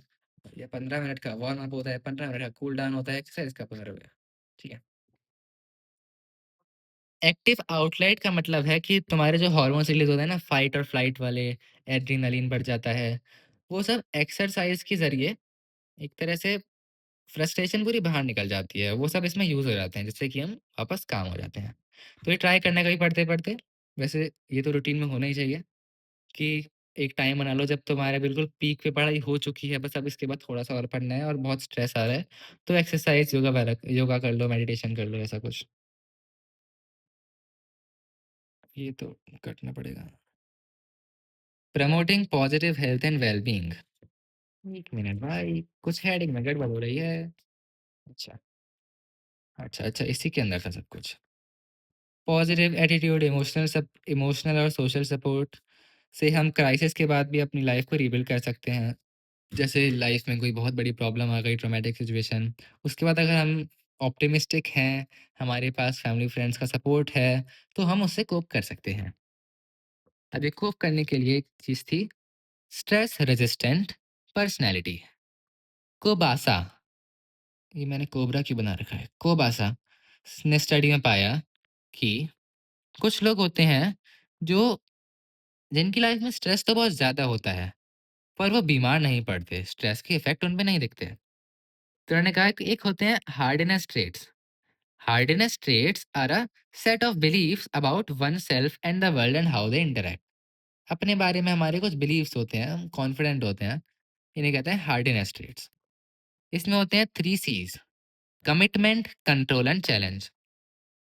Commitment to work, family, hobbies and social life, कि मेरी लाइफ में कोई भी दिक्कत आ जाए, मैं अपने काम पे ध्यान दूंगा, मैं अपनी फैमिली को पूरा टाइम दूंगा, मैं अपनी हॉबीज को भी परस्यू करूंगा और मैं सोशल लाइफ में भी एक्टिव रहूंगा। ये मेरी कमिटमेंट हो गई। दूसरा control. Control is the sense of control over life it in which one person has a purpose and direction in life, कि हमारी लाइफ कहाँ जा रही है, हम उसे किसी छोटे-मोटे स्ट्रेस, ट्रॉमा के हाथ में नहीं दे सकते। मेरी लाइफ का क्या पर्पस है, किस डायरेक्शन में जाना है, वो चीज़ मेरे कंट्रोल में है। चैलेंज होता है feeling of challenge, in which we view changes in life as normal and positive and not as threat, कि हो सकता है सबकी लाइफ में बहुत सारे चैलेंजेस आते हैं, क्या स्ट्रेस आता है, पर हमें उसे नेगेटिवली नहीं लेना है। हमें सोचना है कि हम इससे क्या सीखें, हम इससे कैसे कोप करें और ये तो मैं आसानी से कोप कर सकता हूँ। पर ये 3 सी सब में नहीं होते इसलिए we need to relearn some life skills like rational thinking and assertiveness. वही हम इसमें देखेंगे। वापस एक मोस्ट आस्क्ड क्वेश्चन आ गया चैप्टर का 6 नंबर में और ये बताऊँ पूरे सिलेबस का सबसे ईज़ी क्वेश्चन है। क्योंकि इसमें कुछ इंट्रोडक्शन लिख देना तो आंसर अच्छा जाएगा, मार्क्स कटने के चांस कम होंगे। पर सीधा-सीधा ये 1, 2, 3, 4, 5, 6 6 लाइफ स्किल देख रहे हैं, उसमें 6 की एक लाइन में डेफिनिशन लिखनी है, एक एग्जांपल देने हैं। Life skills are adaptive and positive behavior which help us in dealing effectively with the challenges we face in our everyday life. Adaptive यानी एनवायरनमेंट से हम डिमांड्स को फुलफिल कर दें, उसमें अडाप्ट कर लें। Positive behaviour, they prepare us to deal and counter balance and keep equilibrium. Stress को ज़्यादा बढ़ने नहीं देते हैं ये सब चीज़ें। जैसे इसका कोड था, आत्रिसो आत्रिसो या क्या कर सकते हैं इसका? आर्टिस्ट आर्टिस्ट कर सकते हैं, पर एक टी एक्स्ट्रा हो जाएगा। Assertiveness, time management, rational thinking ये मैं भूल गया था पहले। इम्प्रूविंग रिलेशनशिप्स, सेल्फ केयर भी नेग्लेक्टेड टॉपिक है, क्योंकि मतलब मैं नेग्लेक्ट करता हूँ, मुझे नहीं आता अच्छे से। ओवरकम अनहेल्पफुल हैबिट्स जैसे परफेक्शनिज्म, प्रोक्रेस्टिनेशन। हर चीज़ को ठीक है 2 लाइन में लिखना है बस। Assertiveness, how to say no, ऐसी कोई बुक थी शायद how to say no. Assertiveness is the ability to communicate our feelings, emotions और ideas clearly and confidently. इसे हम सीधा-सीधा इफेक्टिव कम्युनिकेशन स्किल्स कह सकते हैं, जो कि मुझ में बिल्कुल नहीं है। तभी मैं इतनी बेकार वीडियो बना रहा हूँ। Communicate clearly and confidently, ability to say no. अब देखो हमारी लाइफ में बहुत सारे जो स्ट्रेसेस होते हैं, वो इसलिए होते हैं कि हम ओवरबर्डन हो जाते हैं। टीचर ने काम दिया, ले लो। भाई ने काम दिया, उसका काम कर दो। किसी और ने कोई काम बताया वो भी कर दो। किसी और सर ने काम दिया वो भी कर दो। किसी और ने कोई रिक्वेस्ट कर ली भाई मेरा होमवर्क कर देना वो भी कर दो। भाई मेरा प्रोजेक्ट कर देना, नाम लिख देना वो भी कर दो। इन सबको कोप करने के लिए हमें क्या चाहिए? ना कहना आना चाहिए। Without being self conscious. We should express our opinions without being self conscious and express our emotions openly. इससे हमारा सेल्फ एस्टीम बढ़ता है, कॉन्फिडेंट होते हैं और सेल्फ आइडेंटिटी बढ़ती है। असर्टिव, ये व्यक्ति कितना असर्टिव है। टाइम मैनेजमेंट, अब क्या ही टाइम मैनेजमेंट करोगे, पेपर तो आने वाले हैं। Spend time, the way we spend our time determines the quality of life. जैसे कि अभी 1 घंटे हम वीडियो देखें, रील स्क्रॉल करें या फिर 1 घंटे हम चैप्टर एक्सप्लेन करते-करते वीडियो बना लें, ताकि तुम्हारा एक तरह से यूट्यूब वाली हॉबी भी पूरी हो जाए और पढ़ने का टाइम भी वेस्ट ना हो और चैप्टर भी अच्छे से समझ में आ जाए। तभी मैं ये सब कर रहा हूँ। Spend time determines the quality of life. Plan and delegate करना चाहिए हमें अपने टाइम को। जैसे टाइम टेबल बनाना चाहिए, वहाँ देखो पूरे महीने का टाइम टेबल बनाओ, रोज़ कितने घंटे क्या करना है, कब तक सिलेबस कंप्लीट करना है, ठीक है। एंड इसका बेसिक प्रिंसिपल है टाइम मैनेजमेंट का, we should do the things that we value and which help us reach our goal. But our goal should be realistic and we must do them in certain time period. Fix होना चाहिए, time bound goals होने चाहिए। Open नहीं होना चाहिए कि तुम कुछ भी करते रहो। We should know what we want to do and what we need to do. तो हॉबीज और ड्यूटीज में बैलेंस रखना चाहिए। रेशनल थिंकिंग, बहुत सारे स्ट्रेसफुल प्रॉब्लम्स हमारी डिस्टॉर्टेड थिंकिंग और नेगेटिव इमोशंस की वजह से आते हैं। इन्हें हमें कोप करना आना चाहिए, because the way we think is closely related to how we feel. जिस चीज के बारे में सोचोगे वैसे ही तुम्हारे इमोशंस हो जाएंगे। स्ट्रेस की वजह से हमें हो जाता है एक इनबिल्ट सिलेक्टिव बायस। इसका मतलब हम एक पार्टिकुलर टाइप के थॉट्स को ही अटेंड करते हैं। वो कौन से थॉट है? Negative thoughts and images from the past which affect our perception of the present and future। वही एग्जामिनेशन एंजाइटी वाली चीज। भाई तुम्हें पेपर करना है, पेपर पे ध्यान दो, पर तुम सोच रहे हो मैंने इंस्टाग्राम डिलीट क्यों नहीं करा, मैं पढ़ा क्यों नहीं, 2 दिन और मिल जाते हैं। तो ये बायस हो जाता है। पर हमें पॉजिटिव थॉट्स करने, कॉन्फिडेंट रहो, मैं कर सकता हूँ। रैशनल थिंकिंग के प्रिंसिपल्स हैं CDP, challenging, distorted thinking and irrational beliefs, drive out intrusive negative thoughts, anxiety provoking thoughts, make positive statements, सबसे जरूरी यही है। अब आई से आत्रिसों में आई से इम्प्रूविंग रिलेशनशिप्स, हमारे आसपास के लोगों के हमारे कैसे संबंध हैं ये डिपेंड करते हैं हमारी कम्युनिकेशन स्किल्स पे। अच्छा, तभी मेरे कोई दोस्त नहीं है। Communication skills, LEA, listening, we need to actively listen to the other person, ठीक है, and we should express our feelings and thoughts effectively. Accepting, we should accept the opinions of other person even if they are different from others. दूसरे की बात को सुनो भी, अपनी बात को अच्छे से एक्सप्रेस भी करो, और अगर दोनों में भिन्नताएं हैं तो उन्हें एक्सेप्ट भी करो। एक और चीज आ जाती है avoid misplace jealousy and sulking behaviour, बिना बात किसी से जलन करना या फिर किसी से बिल्कुल परेशान हो जाना, ऐसा नहीं करना चाहिए। सबसे प्यार करो। सेल्फ केयर, सेल्फ केयर, खुद का ध्यान रखो। इसमें आ जाते हैं, सबसे बढ़िया पॉइंट है इसमें ब्रीदिंग पैटर्न का, एक पॉइंट लिख देना, बढ़िया चीज़ चल जाएगी। अब इसमें क्या है, हेल्दी और रिलैक्स रहते हैं हम, तो हम फिजियोलॉजिकली भी अच्छे रहते हैं, हमारे इमोशन भी अच्छे रहते हैं। Breathing patterns reflect a state end of mind and emotions. जैसे जब हम स्ट्रेस्ड होते हैं तो हमारी रैपिड एंड शैलो ब्रीदिंग होती है, कि छोटी छोटी सांस हम लेते हैं पर बहुत तेज तेज, वो जैसे सांप फुंकारता है ना, ऐसे करके हम सांस लेते हैं। ये हाई इन चेस्ट होती हैं, ऊपर ऊपर, जैसे कि कौन सा रामदेव बाबा को प्राणायाम करते हैं ना, तो चेस्ट में लोड आता है इनमें। और इसमें बहुत सारी फ्रीक्वेंट साइज भी होती हैं, यानी ऐसे करके सांस लेते हैं। और जब हम रिलैक्स्ड होते हैं तब हम स्लो और डीप ब्रीदिंग करते हैं from the diaphragm, and it is stomach centred, ऐसे।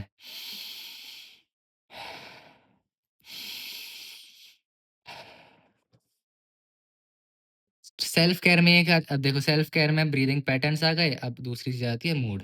एनवायरनमेंट जो इफेक्ट करता है हमारे मूड को, जैसे कि noise pollution, space, light, colour etcetera, कि मैंने कमरे में कौन सी लाइट लगा रखी है, आसपास मेरे किसी फैक्ट्री की बदबू तो नहीं आ रही, लाइटिंग अच्छी है, कलर, कमरे का कलर कौन सा है, इससे भी बहुत फर्क पड़ता है, स्पेस कितनी है, क्राउडेड सिचुएशन तो नहीं है, ये सब हमारे मूड पे इफेक्ट करते हैं। सेल्फ केयर में क्यों डाल रखा है पता नहीं है। Noticeable effect on ability to cope with stress, यार 1.5 घंटा होने वाला है और अभी ये 2 पेज बचे हैं। ओवरकमिंग हेल्पफुल हैबिट्स, ये था ओ से। अनहेल्पफुल हैबिट्स होते हैं हमारे पाप। पाप नहीं हो रहा कोई, पर PAP, परफेक्शनिज्म, अवॉइडेंस और प्रोक्रास्टिनेशन। शॉर्ट टर्म में हमें लगता है फ़ायदा कर रहे हैं, पर लॉन्ग टर्म में हमें स्ट्रेस से वल्नरेबल बना देते हैं। परफेक्शनिस्ट वो व्यक्ति होते हैं जिन्हें हर चीज़ बिल्कुल सही चाहिए, एवरीथिंग जस्ट राइट। जैसे भाई फ्रेम मेरी ये वाली है, टेढ़ी क्यों रही है? पैरेलल हो जा। अरे!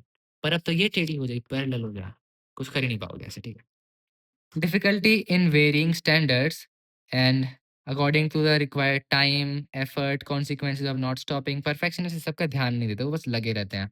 इससे वो टेंस हो जाते हैं, रिलैक्स नहीं कर पाते, और अपने खुद के और दूसरे लोगों को भी बहुत ज़्यादा क्रिटिसाइज़ करने लगते हैं। JVTRCC, जे से जस्ट राइट, वी से वेरिंग स्टैंडर्ड, टी से टेंस, आर से रिलैक्स नहीं होते, सी से क्रिटिकल, और सी से they are incline to avoid challenge. अब क्योंकि उन्हें सब चीज़ सही चाहिए, तो जो चीज़ में वो अच्छे नहीं हैं, वो चीज़ वो अवॉइड कर देते हैं। दूसरा पाप है अवॉइडेंस, रिफ्यूज टू एक्सेप्ट और फेस द सिचुएशन और putting it under the carpet, कि मेरे पेपर हैं, नहीं मेरे पेपर नहीं है, छोड़ो, जस्ट चिल। हाँ, लग गई है। प्रोक्रास्टिनेशन, यह तीसरा पाप। Procrastination means putting off things और saying I will do it later. जैसे मैंने कहा, चैप्टर 1 की वीडियो बनाते हैं, हाँ नहीं बनानी, चैप्टर 2 की बनाते हैं, नहीं, तो मैंने आज सोचा चलो चैप्टर 3 की बना ही लेते हैं। तो ये हुई procrastination, putting things off for later, doing it later. We deliberately avoid things because of the fear of failure and rejection, हमें लगता है हमारी कुछ गड़बड़ हो जाएगी इसलिए या हम अच्छे से पढ़ नहीं पाएँगे तो हम अवॉइड करते हैं पढ़ाई को।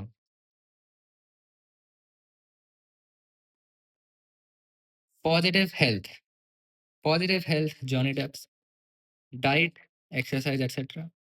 पॉजिटिव हेल्थ की डेफिनेशन, पहला पॉइंट यही लिखना है। देखो positive health means complete PMSS, complete physical, mental, social and spiritual well-being and not mere absence of diseases or illness. Healthy होने का मतलब सिर्फ ये नहीं कि हमें कोई बीमारी नहीं है, फिजिकली हमारी वेलबींग अच्छी हो, मेंटल वेलबींग अच्छी हो, सोशल वेलबींग अच्छी हो, स्पिरिचुअल वेलबींग भी अच्छी हो। अब इन सब का क्या मतलब है, उनका कोई मतलब नहीं है। अब इसका जो और चीज़ें इसमें आ जाती हैं, ये पॉइंट लिखने की कोई ज़रूरत नहीं है, यही सब चीज़ें लिख देना बस। हेल्दी बॉडी HHSSMR या फिर मिस्टर शर्मा, शर्मा क्या? अरे वाह! मिस्टर शौर्य शर्मा, SHSH, ये बढ़िया कोड बन गया इसका। एम से देखते हैं mister mastery of life task, ये सब पॉजिटिव हेल्थ के पार्ट हैं। मास्टरी, एम से mastery of life task. R से है quality personal relationships, quality personal relationships R से हो गया रिलेशनशिप। एस से है sense of purpose in life, sense of purpose in life हो गया। एच से है हेल्दी बॉडी, दूसरे एच से है सेल्फ रिगार्ड, सेल्फ रिगार्ड, और दूसरे एच से है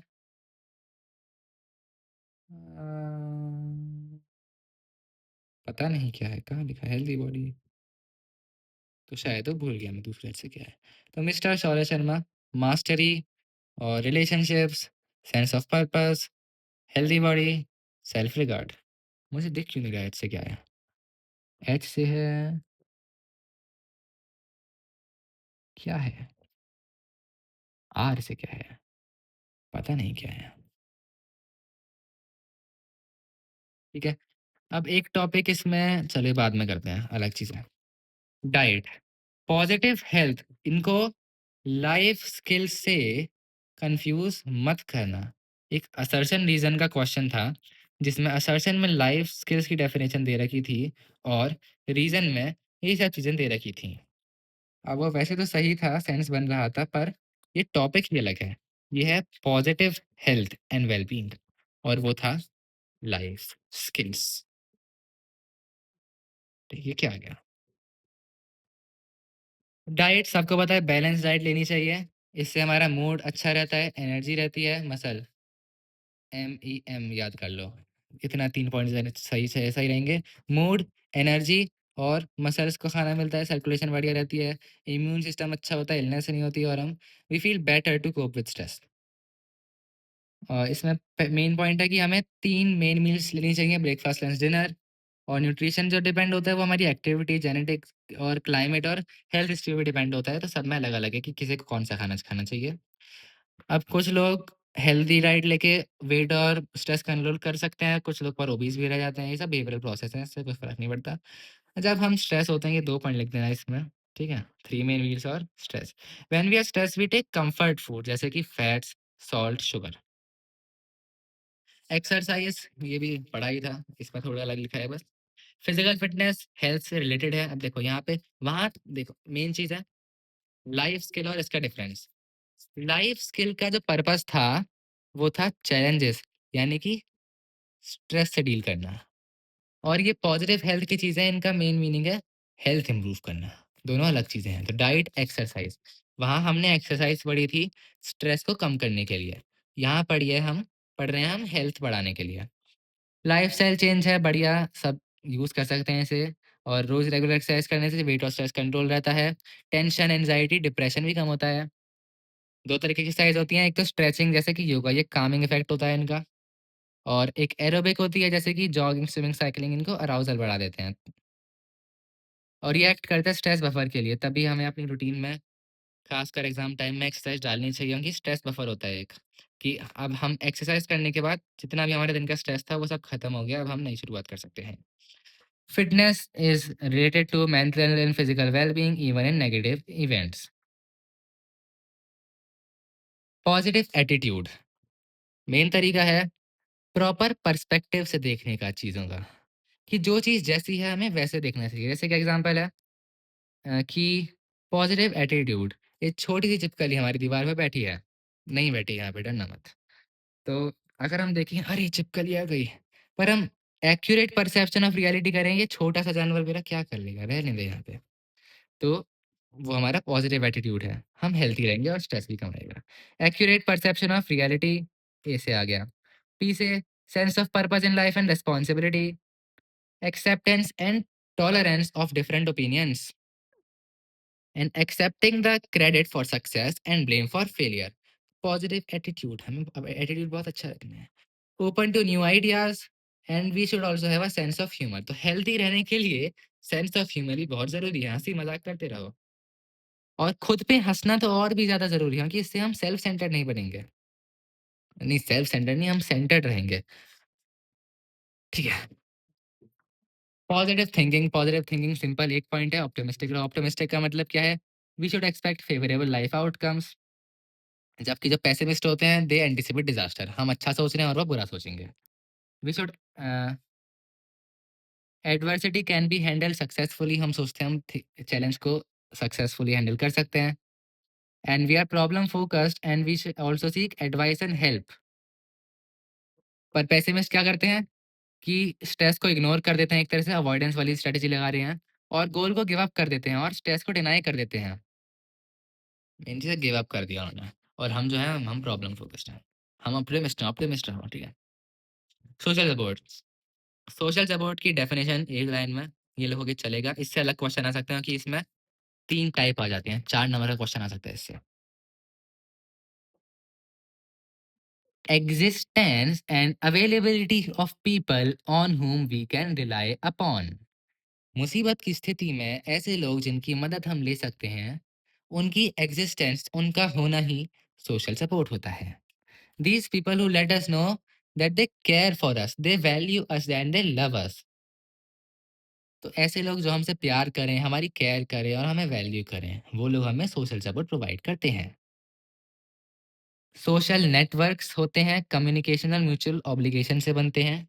और अगर कोई खुद को एक ऐसे सोशल नेटवर्क का पार्ट समझता है जिसमें कम्युनिकेशन है, इसका मतलब सब लोग एक दूसरे से अच्छे से बात कर सकते हैं, म्यूचुअल ऑब्लिगेशन है, सब एक दूसरे को हेल्प करते हैं और जिम्मेदारी निभाते हैं अपनी अपनी, तो वो कह सकता है कि उसे सोशल, उसके पास सोशल सपोर्ट है। जैसे कि फ्रेंड ग्रुप हो गया, फैमिली हो गई। सोशल सपोर्ट में दो चीजें हैं, एक तो है परसीव्ड सपोर्ट। परसीव्ड सपोर्ट ये है क्वालिटी ऑफ द सपोर्ट या क्वालिटी ऑफ अ रिलेशनशिप्स। ये तो हेल्थ और वेलबींग से रिलेटेड है। एक दूसरी चीज हो जाती है सोशल नेटवर्क, कि हमारी क्वांटिटेटिव चीज हो गई, हमारे कितने ज्यादा दोस्त हैं, कितने लोगों को हम जानते हैं। पर ये अनरिलेटेड है, क्योंकि क्वालिटी रिलेशनशिप ज्यादा इंपॉर्टेंट है स्ट्रेस को कम करने के लिए। बहुत ज्यादा फ्रेंडशिप होंगी तो वो टाइम कंज्यूमिंग और डिमांडिंग हो जाएगा। बहुत ज्यादा लार्ज नेटवर्क को मैनेज करना तो वो वैसे ही स्ट्रेस बढ़ा देगा। अब एक सोशल सपोर्ट में एक एग्जाम्पल था, ये अपने आंसर में लिखना ज़रूर, कि women who have a close friend, वो औरतें जिनका कोई बहुत क्लोज फ्रेंड होती है, they feel less depressed and they face less complications during pregnancy. दूसरा example, people who have good family and supportive friends feel less stressful and they can easily cope with situations. Depression, anxiety, stress के time पे ये सब चीज़ें social support से कम हो जाती हैं। और सोशल सपोर्ट जो है वो गिवर और रिसीवर दोनों की मेंटल हेल्थ और बेनिफिट के लिए अच्छा होता है। जैसे एम्पैथी होती है ना, चलो एम्पैथी छोड़ो। सोशल सपोर्ट, अगर मैं किसी और को हेल्प कर रहा हूँ और वो, और उसे मेरी हेल्प से फ़ायदा हो रहा है, तो मुझे भी अच्छा लगेगा कि मैंने इसकी हेल्प करी। सो वही चीज़ है। सोशल सपोर्ट 3 तरह के होते हैं। टाई, सोसाइटी में हम पहनते हैं टाई क्योंकि हम हैं, क्या कहते हैं, कॉलोनाइज्ड पीपल। तो टी से टेंजिबल सपोर्ट। टेंजिबल लीगल, चलो लीगल तो नहीं होगी सबके पास। टेंजिबल का मतलब मटेरियल चीज़ है। तो टेंजिबल का मतलब है मटेरियल ए जैसे कि मनी, गुड्स, सर्विसेज़ कि कोई बहुत मुसीबत में है, फाइनेंशियल प्रॉब्लम में है तो उसे पैसे दे दो। या फिर एग्ज़ाम्पल इस बुक में दिया है कि कोई फ्रेंड जिस दिन एब्सेंट था, तो हम उस दिन के उसे नोट्स भेज सकते हैं, वो उसके मटेरियल सपोर्ट हो जाएगा। इन्फॉर्मेशनल सपोर्ट, फैमिली और फ्रेंड्स हमें इन्फॉर्मेशन प्रोवाइड कर सकते हैं। Procedure, resources, coping strategies regarding procedure, resources, coping strategies. Stressful situation में क्या प्रोसीजर रहेंगे, क्या रिसोर्स होंगे, क्या कोपिंग स्ट्रैटेजी होंगी।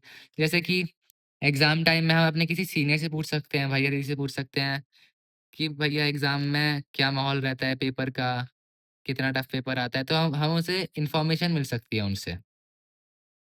क्योंकि उन्होंने पास्ट में वो फेस करा है तो पास करा देंगे हमें। इमोशनल सपोर्ट, सैडनेस, एंग्ज़ायटी और लॉस ऑफ सेल्फ एस्टीम ये बड़ी दिक्कत वाली प्रॉब्लम होती हैं। इन्हें कम करा जा सकता है इमोशनल सपोर्ट से। इमोशनल सपोर्ट में वही लोग जो हमें केयर करते हैं, प्यार करते हैं, वैल्यू करते हैं, वो हमें रीअश्योर कर सकते हैं। यही कि we care for you, we love for you, हम तुम्हारे साथ हैं। हम तुम्हारे साथ हैं हमारा एटीट्यूड जो है वो है इमोशनल सपोर्ट। इससे सैडनेस कम होती है, एंग्ज़ायटी कम होती है, सेल्फ एस्टीम बढ़ जाता है। और यहाँ पे हमारा चैप्टर खत्म होता है। कल चैप्टर 4 करेंगे अगर मेरे पास टाइम हुआ तो। हाँ, मैंने सोचा था कि वीडियो बना के क्या है मेरा कॉन्सेप्ट क्लियर हो जाएगा पर वो तो पहले से ही था। मैंने बार-बार बुक पढ़ी पर उससे ज़्यादा उससे फ़र्क तो पड़ा। पर मेन पर्पज़ था कि जो क्वेश्चन आंसर है ना 6 मार्क वाले, उनमें मेरा कोई पॉइंट मिस ना हो। इसलिए हम चलो 6 मार्क वाले वापस करते हैं एक बार। स्ट्रेस का क्वेश्चन आ सकता है, पैटर्न ऑफ रिस्पॉन्स की डेफिनेशन कर देनी है। टी से ट्रांज़ैक्शनल प्रोसेस होता है, ए से अराउज़ल लेवल बढ़ाता है, एल से little, listless, you stress, distress. Stress पे क्वेश्चन है बस इतना। नेचर ऑफ स्ट्रेस ये तो फालतू टॉपिक है बिल्कुल। हैंड सेले की definition non specific response of body to any demand. अब ये टैक वाली चीज़ थी ट्रांज़ैक्शन, अप्रेज़ल, कोप, होम्योस्टैटिस हाँ, एक क्वेश्चन कुछ होम्योस्टैटिस करके आया था तो ये समझना। होम्योस्टैटिस का मतलब है equilibrium, equilibrium in our body या फिर स्टेट ऑफ बैलेंस। ये डायग्राम CISR ये डायग्राम बनाना है, पढ़ना पड़ेगा पेपर से 1 दिन पहले अच्छे से पढ़ना। और इस पे 6 नंबर का आ सकता है क्या? देखा तो नहीं है मैंने, आ सकता है तो चलो पॉइंट इसके बना लेते हैं, लाज़रस की थ्योरी के। पहला तो ये हो गया इंट्रो और रिस्पॉन्स रिस्पॉन्स सेम चीज़ हो गई। 2 types of appraisal, primary, secondary. Primary में perception of new change, primary में ये 3 चीज़ हो गई। सेकेंडरी में असेसमेंट कोपिंग स्ट्रेटजी, रिसोर्स बता देने हैं, क्या-क्या तरीके के होते हैं और इसके बाद हमारे इफ़ेक्ट्स क्या होते हैं। फैक्टर्स में तो PCS डायपर बढ़िया बने हुए हैं पॉइंट सारे। और इसमें 4 मार्कर आ सकता है।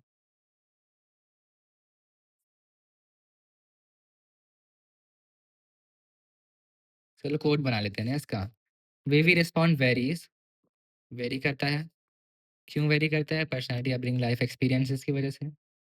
और we sometimes know our patterns, तो नॉलेज हो गई पैटर्न्स की and we can see the depth of problem. Symptoms हो जाते हैं, अब सिम्पटम्स बता देना कौन-कौन से होते हैं। बाइसेप वाले सिम्पटम्स होते हैं। और जब हमारी डिग्री ऑफ स्ट्रेस दिखे तो वो सीरियस हो सकता है। अ, VKSD चलो चलता है। इससे क्वेश्चन आ सकता है 1, 2, 3 एक पॉइंट इसका ये हो गया, दूसरा ये हो गया, तीसरा ये हो गया। फिज़िकल में सीनो,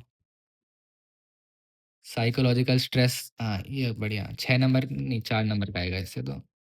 चारों डिफाइन कर देना है, थोड़ी डेफिनेशन इसकी भी दे देनी है इंट्रो में। Generate ourselves in our mind, psychological stress that we generate ourselves in our mind। और अगर तुम्हें ये अरे हाँ, ये देखो ना, मैंने पिक्चर्स ही बना रखी थी। पिक्चर्स देख के पहली बार जब पढ़ रहा था ना तो बढ़िया याद हो गया था पेपर से 1 दिन पहले। तो फिजिकल और एनवायरमेंटल में देखो, फिजिकल में हमने ओवर एक्सर्ट करा तो ये देखो हाथ में इसके पट्टी बंधी हुई है, तो यहाँ पे अपनी इंजरी वाला पार्ट आ गया, तो फिजिकल आ गया। एनवायरमेंट है, ये पूरा एनवायरमेंट है ये। कैटास्ट्रोफिक इवेंट, चलो साइकोलॉजिकल में ये दिमाग बना रखा है। फ्रस्ट्रेशन में होती है blocking of needs in our goals from achieving our goal. Conflict होती है दो नीड के बीच में। Internal pressure from inside us to ourselves. Social pressures by others, demands from others. Social stress में देखो, ये नेबर वाली चीज़ एग्जांपल सोशल स्ट्रेस में दे सकते हो। गाड़ी खड़ी करने का दिक्कत बहुत होती है।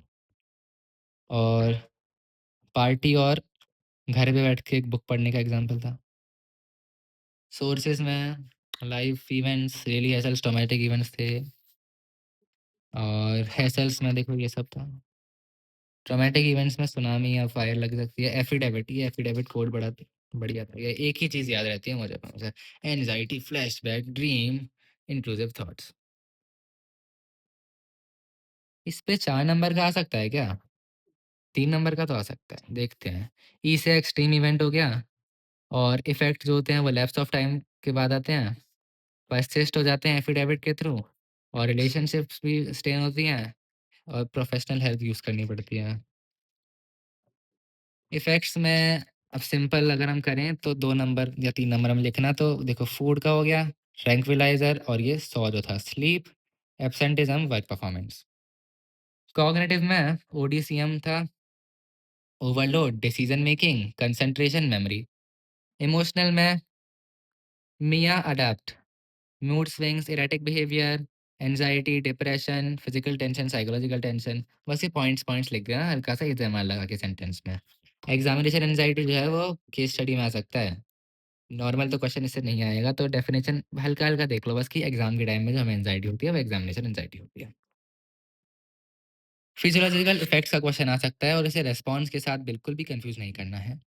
इफेक्ट्स में क्या है, एड्रिनलिन, कॉर्टिसोल, और high BP, heart rate, BP, metabolism, ये सब। मेन चीज़ ये लिखना है, देखो एपिनेफ्राइन लिख देना, और ये आ ही जाएगा। डाइजेस्टिव सिस्टम लिख देना।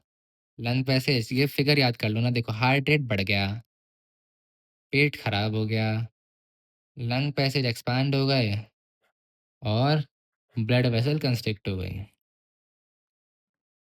ये बस याद कर लो कि जब स्ट्रेस होता है तो हमें अपनी बॉडी में क्या चेंज दिखते हैं। स्ट्रेस एंड हेल्थ, 6 नंबर का, बढ़िया। इसमें ये थोड़ा गलत है, इसमें क्या है, नेगेटिव इमोशन वाले पे भी फोकस करना थोड़ा सा। तो ये अनहैप्पी, क्रोनिक फट, क्रोनिक, केयरिंग, प्रोलॉन्ग, ये चीज़ हटा सकते हैं, और इसमें हम नेगेटिव इमोशन वाले पॉइंट्स ऐड कर सकते हैं। तो यहाँ से हमारा प्रोलॉन्ग स्ट्रेस हो गया। बर्नआउट 3 नंबर का, 4 नंबर का आ जाता है। उसमें prolong stress, physical health, psychological functioning पे, exhaustion, attitudinal problems, high stress, little support, physical exhaustion, CWE, mental exhaustion, yeah. Burnout, state of complete physical, emotional, psychological exhaustion. Definition याद करने वाली, burnout, state of complete physical, emotional, psychological exhaustion. Immune system, अच्छा अच्छा, negative emotion वाला अलग चीज थी, नहीं ये उस पे भी रखना है इसको, सही है ये। Changes in immune system, illness, बस इलनेस के नाम ये दे देना, अल्सर्स, अस्थमा, एलर्जीज, हेडेक्स। और ये भी इजी पॉइंट है। गैस में तो क्लियर ही है शायद सब, पर ये ध्यान रखना, adrenal, pituitary, cortex system, panic शब्द है तो अलार्म रिएक्शन है। हार्मोन्स, रेजिस्टेंस में पीएनएस, और यूज ऑफ रिसोर्सेज, एग्जॉशन में ड्रेन या डिजीज। क्रिटिसिज्म इजी है। स्ट्रेस एंड इम्यून सिस्टम में ऐसा करना, 2-3 पॉइंट में इस पूरे को एक्सप्लेन कर देना शॉर्ट में। साइकोन्यूरोइम्यूनोलॉजी, ल्यूकोसाइट्स के टाइप्स, तितली बनू। अब मेन इफेक्ट्स यहाँ से स्टार्ट होते हैं। रिड्यूस साइटोटॉक्सिसिटी, हाँ अब देखो इसमें एक एग्जांपल था कि स्टूडेंट्स में जिनकी एग्जाम है, या फिर वो लोग जो स्ट्रेस फेस कर रहे हैं, उन उनमें साइटोटॉक्सिसिटी के लेवल कम हो जाते हैं। ये असर्शन रीजन में था। तो इस तरह का है तो यही करना। कभी कभी लगता है कि क्या स्टूडेंट्स कहाँ से आ गए यहाँ पे, पर वो सही है। ये डायग्राम बनाना, और इफेक्ट्स ऑफ स्ट्रेस में मेन असली आंसर यहाँ से शुरू होता है। नेगेटिव इमोशंस होते हैं depression, anger, aggression, hostility. Psychological disorder हो सकते हैं ये दोनों वाले। वरीज हमारी पैनिक अटैक बन सकती हैं। और नेगेटिव इमोशन से ये सब होता है irrational fear, mood swing, phobia, depression, anger, irritability. और वर्ल्ड को इंटरप्रेट करना, उसे मीनिंग देना, इमोशन देना। और बॉडी और इमोशन पे क्या इफेक्ट पड़ता है, होपलेस। लाइफस्टाइल में ये सब पढ़ने की जरूरत ही नहीं थी, डेफिनेशन लिखते हैं ना, overall pattern of decision and behaviour determine health and life skills. बाकी अच्छा है नंबर क्वेश्चन। अरे लाइफस्टाइल तो अलग है भाई, 4 नंबर का पढ़ना पड़ेगा।